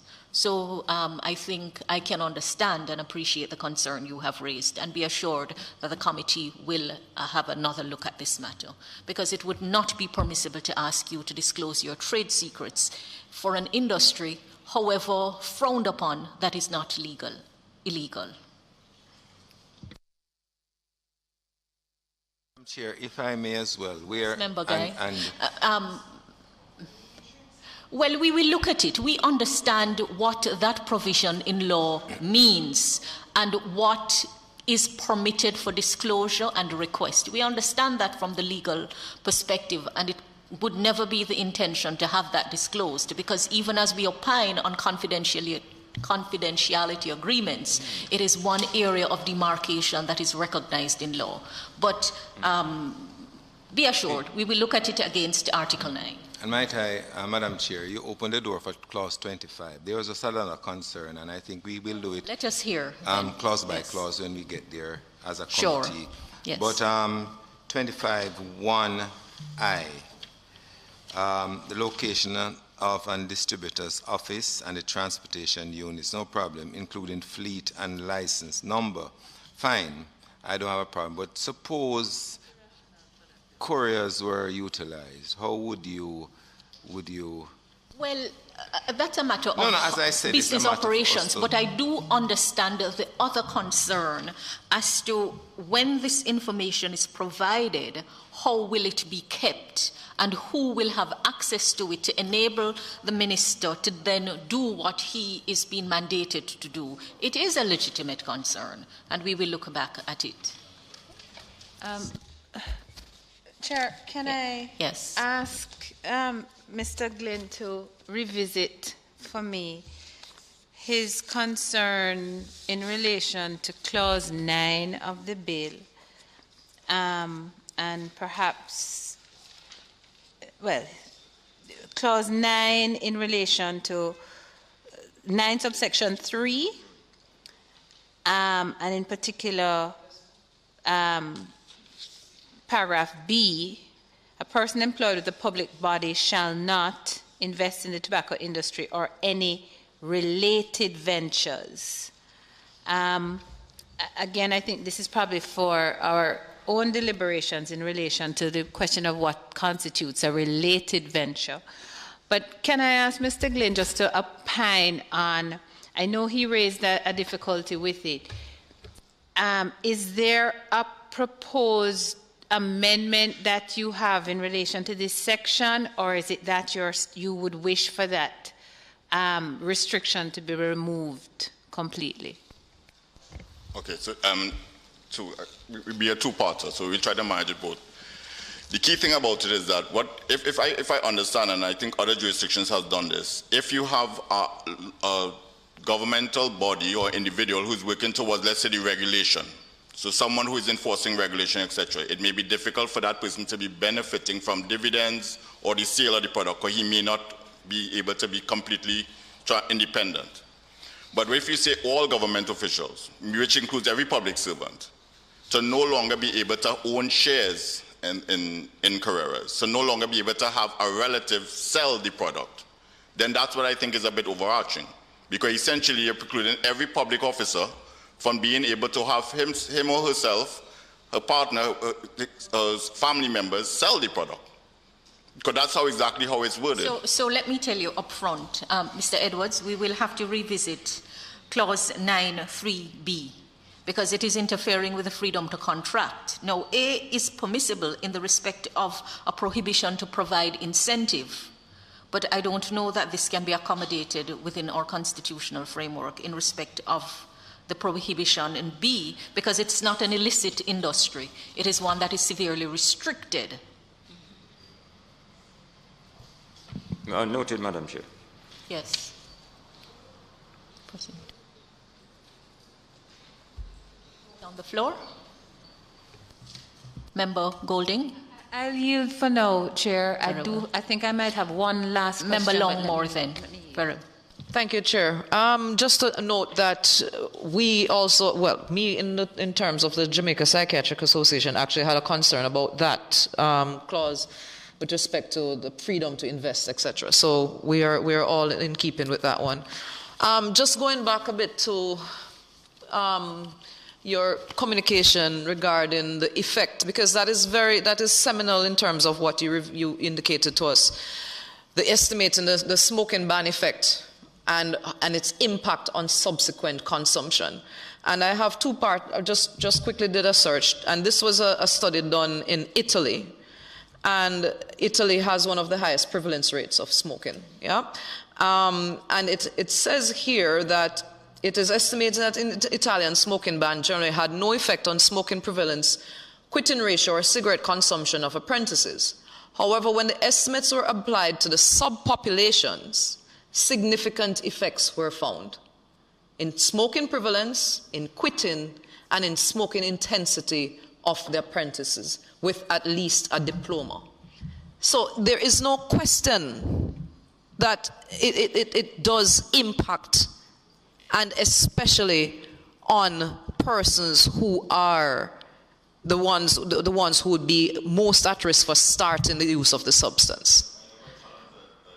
Well, you had indicated that there was no when there's no evidence demonstrating a reduction in the consumption or the effect of the smoking bans. You actually said that the consumption with the Italian study at the market, legal or illegal, the total market? It didn't go into I'm talking about overall consumption. But that's an important factor because you have consumption of both legal and illicit products. So my grave concern is the amount of patients who subsequently have to turn up for treatment. So I look at overall the consumption, and this was looking at consumption. Longmore, so we know what we're seeking to do, and it's almost beginning to put the death knell in the industry, and I appreciate that. And much has been said about, the data in respect of the harm. Mm-hmm. And it's a very steep hill for Carreras to climb. But I think in an attempt to provide them with the opportunity to further deal in a particular way with the concern. So there are three limbs on which they have premised their entire argument about the contradictory nature of the law, it's unlikely that you're going to win on. But I want to hear a little bit more of what you say the excessiveness of it is. And you're not going to win in relation to the unconstitutionality provision that you have given, because Parliament is permitted to delegate the power to pass subsidiary legislation to an appropriate body. Thank you, Chair. That's what one of the things that I was getting to. Because if we're not given the understandable public health concern about the industry and the difficulty of Carreras to respond in that regard, we may deny them the opportunity for us to look at those provisions which properly need to be relooked at.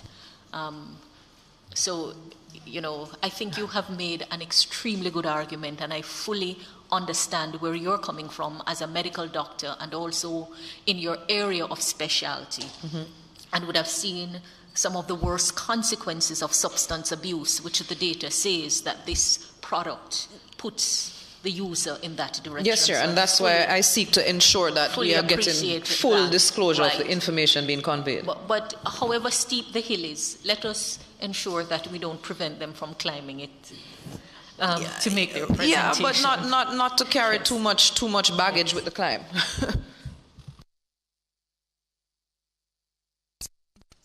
Thank you for your question.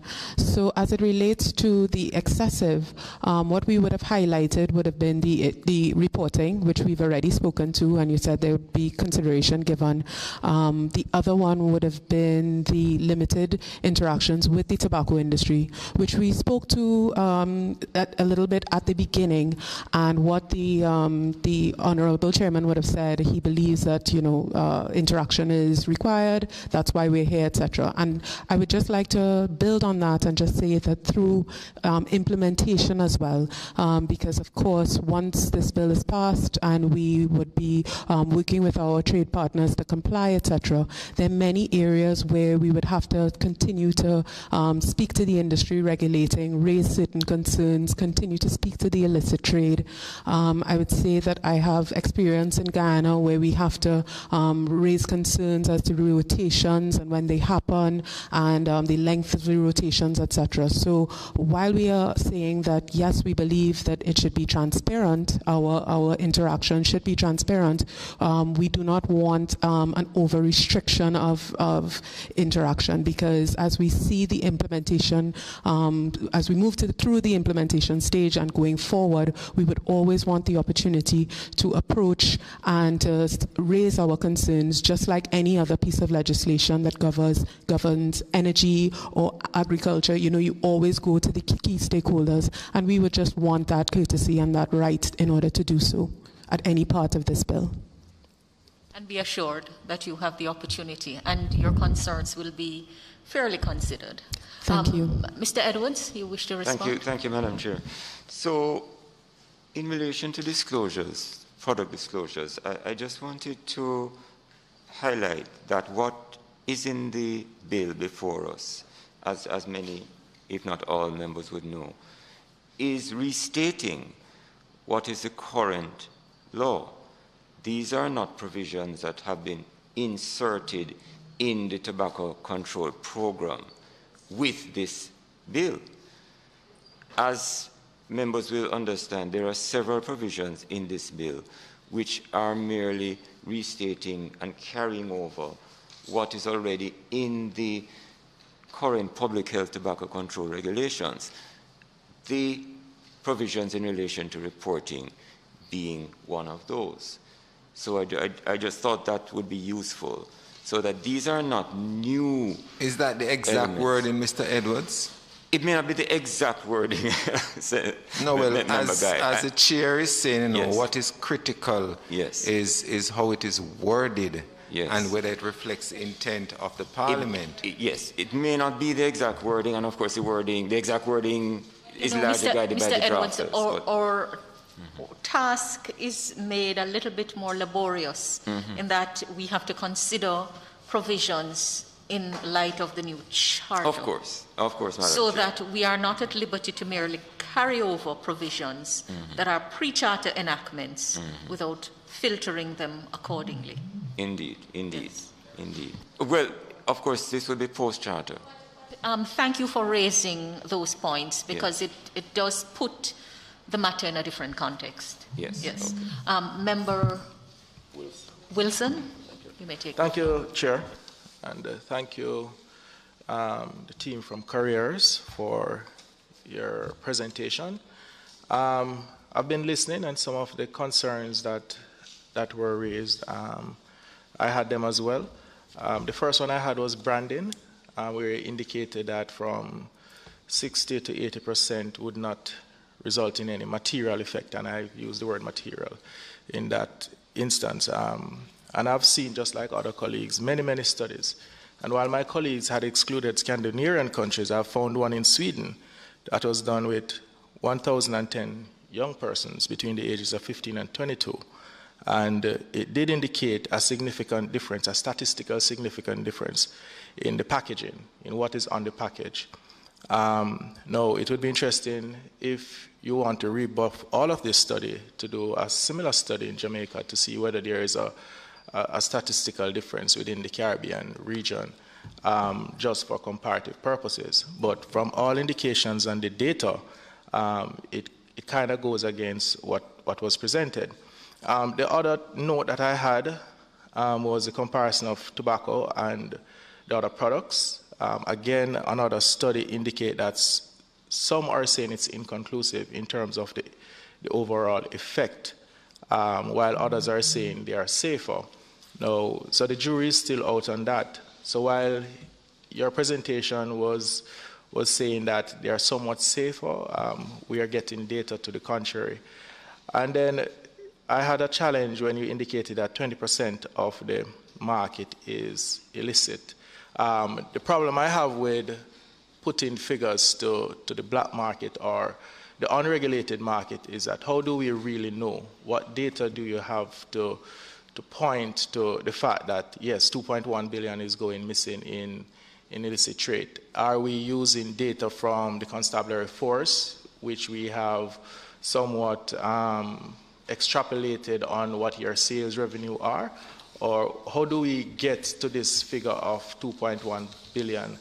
And then again, I noticed that you consistently go back to the point of illicit trade, I think, and you can correct me if I'm wrong, that you even indicated that it could be higher in terms of the amount of illegal cigarettes that are on the market. So I would really want to know, how do you make these credible assessment for us to assess the veracity of that? And then you mentioned that, is it 21% of the small businesses, which you indicate over 10,000 of their net comes from cigarette sales, their revenue. So, again, I want to say and ask the question, how do we come up with this number? Did you do a study with all of these 10,000? And I see you provided a list with just 66 of your concerned operators about the act. So, 66 to 10,000 is comparatively significantly They didn't provide different. They didn't provide it. Oh, okay. Sorry. All right. Apologies for that. So I guess this was No problem, Mr. from Wilson. Parliament. Thank you. Good afternoon. So what we have, to answer your question on there's an independent pack and bot study.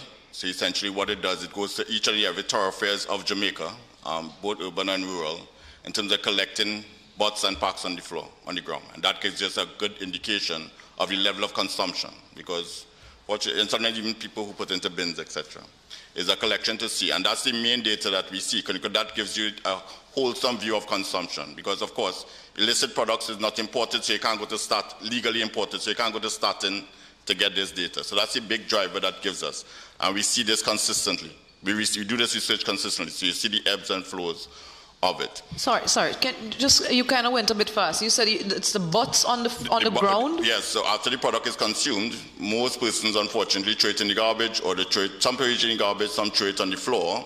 And there's a research done that all is collected, and it allows you to be able to see exactly what has been consumed in the market. And that gives us a good indication, because you have the legal imports that you can get from the authorities, But that's the way you can see a full consumption. And that sounds statistically flawed. Sorry? It's okay. It's okay. So our products. So you count just before you count it. I just want to understand it. So you count the butts so you go to the shops and count the butts that are on the ground. Along the major thoroughfares, etc. Yes, research companies It may sound ridiculous, but it is not so ridiculous. A methodology for gathering data. It may not be precise, it may not be, but it is not outside of the research methodologies. The second thing that you talked about, our products is available in about 10,250 outlets. Right? We go to almost 6,000 outlets directly, but the product goes beyond that through the wholesalers, etc. And those are the ones that we're able to have a conversation to see across the spectrum what's the level of revenue that comes from tobacco. And that's how that data of 29% came from, Mr. Wilson. I hope I've responded to your queries. Thank you. It has been Madam a Chairman, robust exchange. A quick question. Very well. My last Member Golding. Mr. Glenn, can you tell us what is the shelf life? I'm so sorry. What is the shelf life of a pack of cigarettes? So you talk about its freshness. It's freshness. Because of the product, I'm not talking about degrading. Well, both. I'm not clear what I'm talking about, so educate me, please. So if you're talking about freshness, the product from manufacturer to ideal consumption, that you get what the consumer is paying for, it differs. So you have full flavor product, which is non-menthol product, that's 8 months, menthol product 7 months. So that's the shelf life from manufacturer to consumption, should be during the course of that period. Okay. Yeah? I thank you. I asked you that in the context of Section 28, subsection 7, in terms of the seizure and detention of tobacco products and the release of those products when they have been deemed to meet the legal requirements. And the bill establishes the release at 30 working days. And so I was just trying to understand whether that had an impact on the usability of the product after that. Thank you so much. Thank you, Madam Chair. Thank you, Member. May I just ask whether Carreras has any difficulty with the current reporting requirements under the regulations? Have you experienced any difficulty in respect of the security of the data you have provided? Not on the current wording. Wonderful. Well, in that case, you should go away being consoled, because what is being provided for is exactly what has existed, and the information is to be stored in the exact manner. So I'm relieved that you have not had any concern, and that should allay your fear that you may not likely have. The details is different in the current incarnation, and that's our concern. The details are being requested. Thank you. Right. Let me thank you so much for your presentation, and you can, Member Morris? Yes, Madam Chair. Pardon me for not seeing your hand. That's Please okay. Proceed. I have one short question. I noted that in the submission, Carreras expressed some concerns about their ability to provide grants and scholarships, right? In section 24, I noted that there are some exclusions to the ban on advertising and sponsorships. I was wondering, and I don't know if Mr. Edwards could provide some clarification as to why that couldn't be one of the excluded items.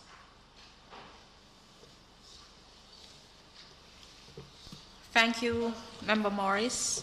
So you're speaking to the provision which says all advertising and promotion of tobacco products or relevant products or tobacco sponsorship is prohibited. Yes. Madam Chair. And without prejudice. And your question is in relation to scholarship? Right. I noted that they listed it as one of their concerns, that they wouldn't be able to provide scholarships based on that clause. Right. I'm just asking for some clarification. Mr. Edwards? Thank you, Madam Chair. The exceptions that are stated, and these appear at 24.5, clause 24.5, relate to where information about tobacco products or relevant products is necessary to be stated for various purposes, such as academic, record-keeping purposes, even in the newsletter of a tobacco manufacturer.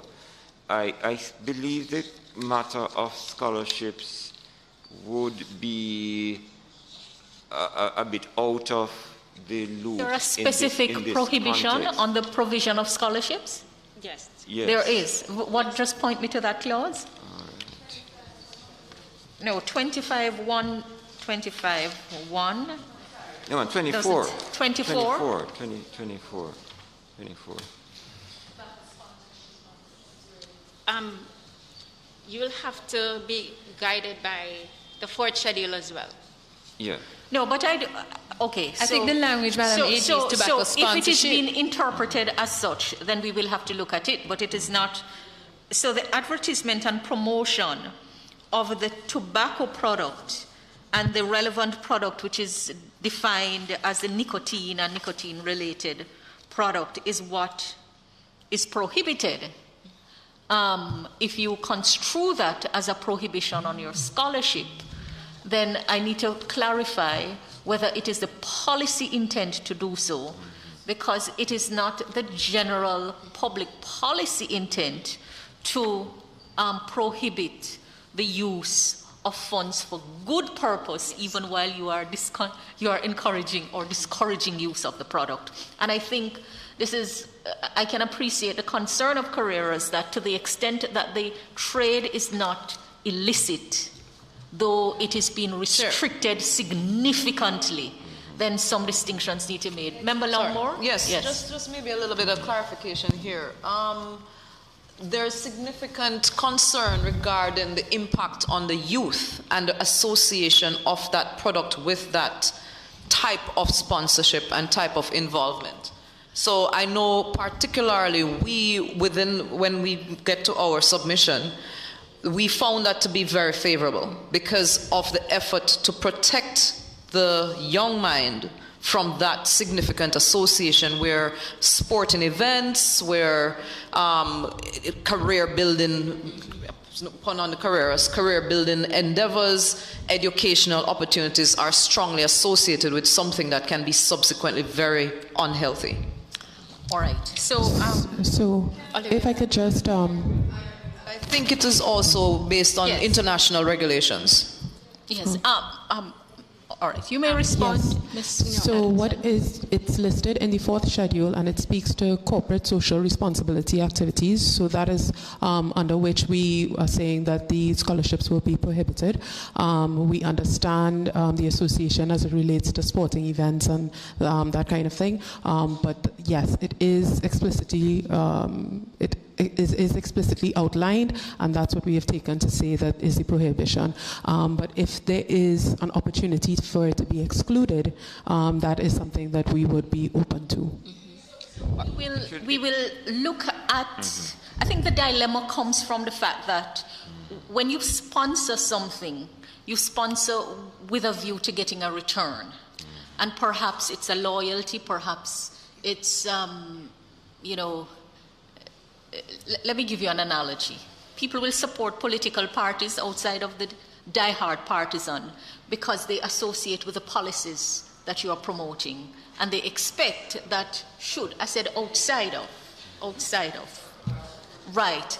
And so we will have to look on the internal coherency of the goals of the bill to see whether prohibiting one and permitting something else, whether they will come into collision with each other. But I almost said I would take judicial notice, but that's not the context. Did I hear you sponsoring an essay competition now for your scholarship? Is that you doing it? No. Or maybe it's another company? Okay. But, Madam Chair, I think it's important for us to reiterate at this point that our scholarship initiative is not linked to our business objectives. We offer this scholarship because we are aware that the need exists, and we see that we have an incredible opportunity to give back to the society. Many prominent persons in the society have benefited from our scholarship program. There has never been this nexus between our scholarship and support of Carreras. So we would like to put What that is what is your name? Pardon me? What is your name? I'm not able to see your name. Kamika Cookhorn. Horn. Cookhorn, thank you. Yes. Cookhorn, I think it would be in bad taste for anyone to pour cold water on a good initiative. And even in the midst of bad, good exists. And in the midst of good, bad exists. So I don't know that there is any deliberate intention to frown upon or to cast a bad light on your scholarship initiatives over the years. It is true that many have benefited.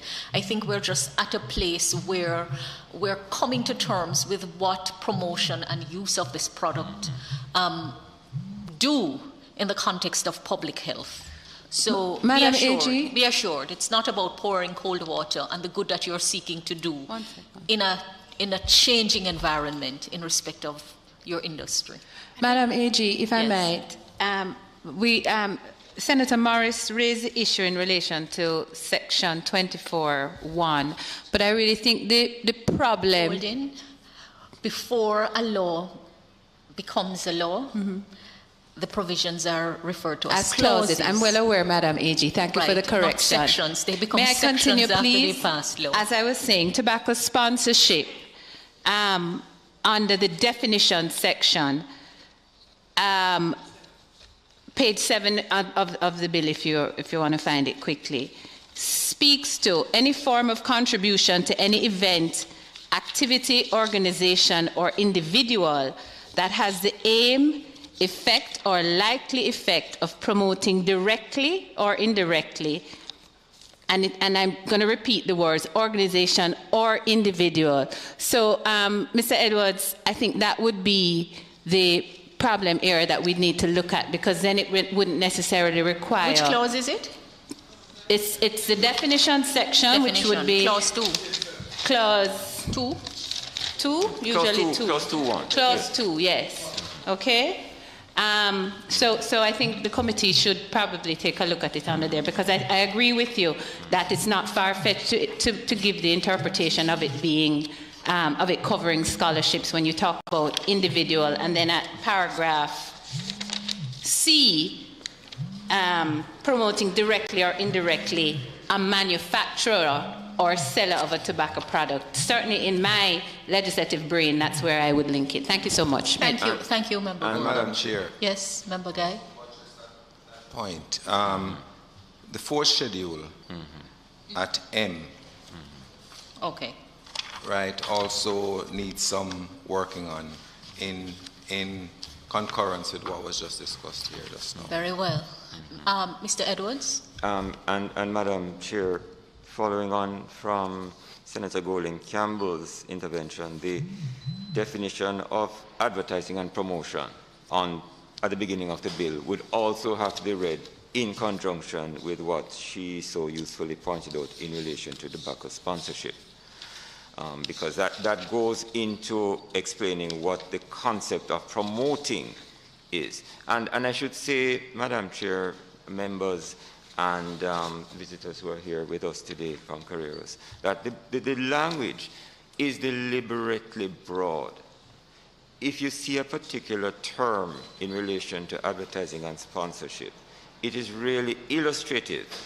And from an interpretation point of view, it's not meant to limit the scope of what is meant by advertising and promotion, because a lot of these activities will depend on the intent and motive behind them. So every possible activity that could relate to advertising, sponsorship, promotion would not be defined or specified in the bill.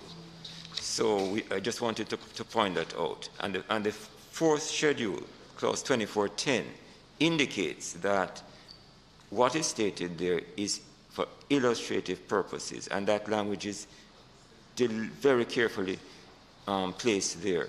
because it is not meant to limit the scope of what may, because there may be new marketing approaches that we may not be able to specify in words, so that the law can be constantly relevant and speaking. These were just illustrative examples of what may be sponsorship activities. Thank you. Edward? Chair, and I think that's the crux of the issue. When you do very vague, broad statements, you have unintended consequences.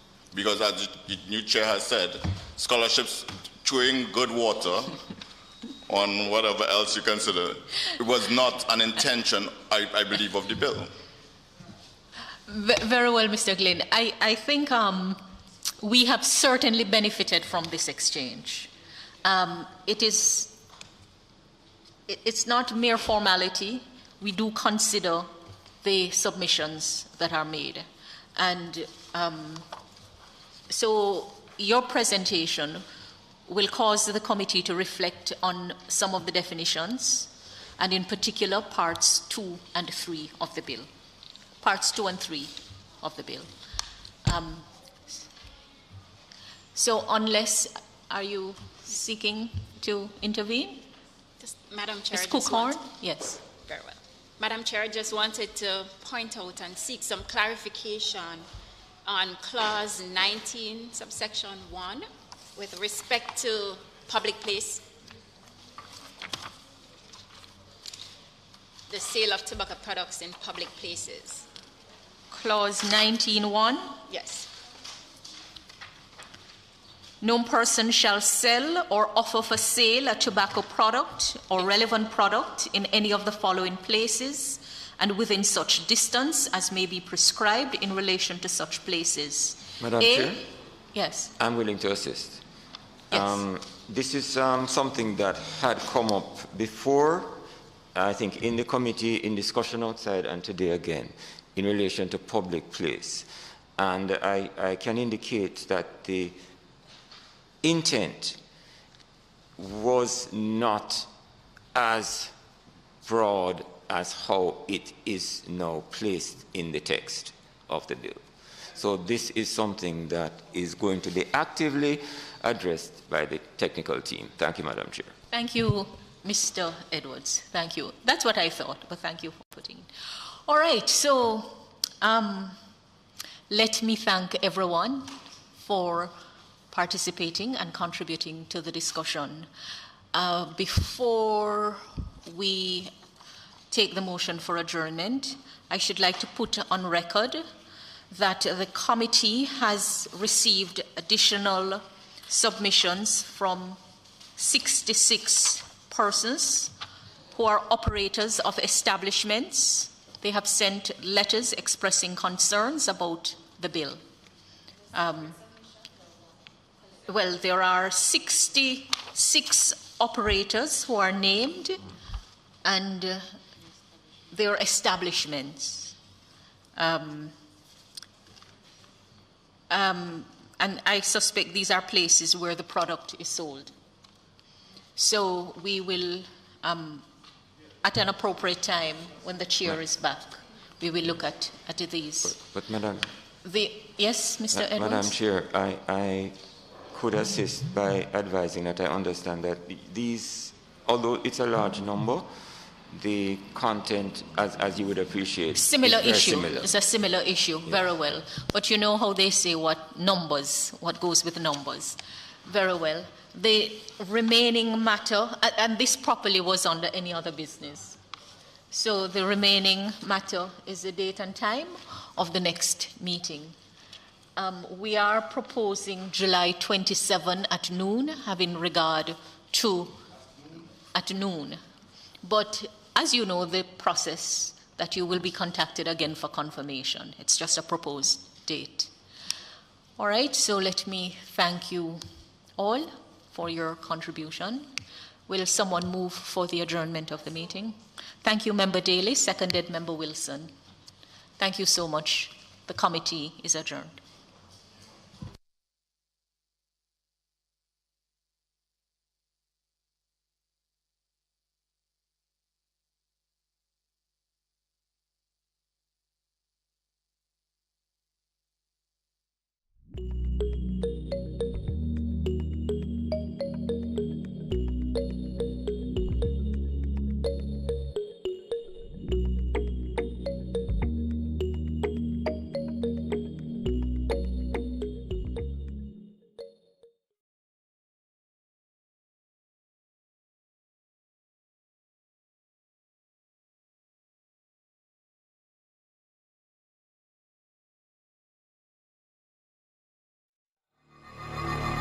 The next person in line, your friend at school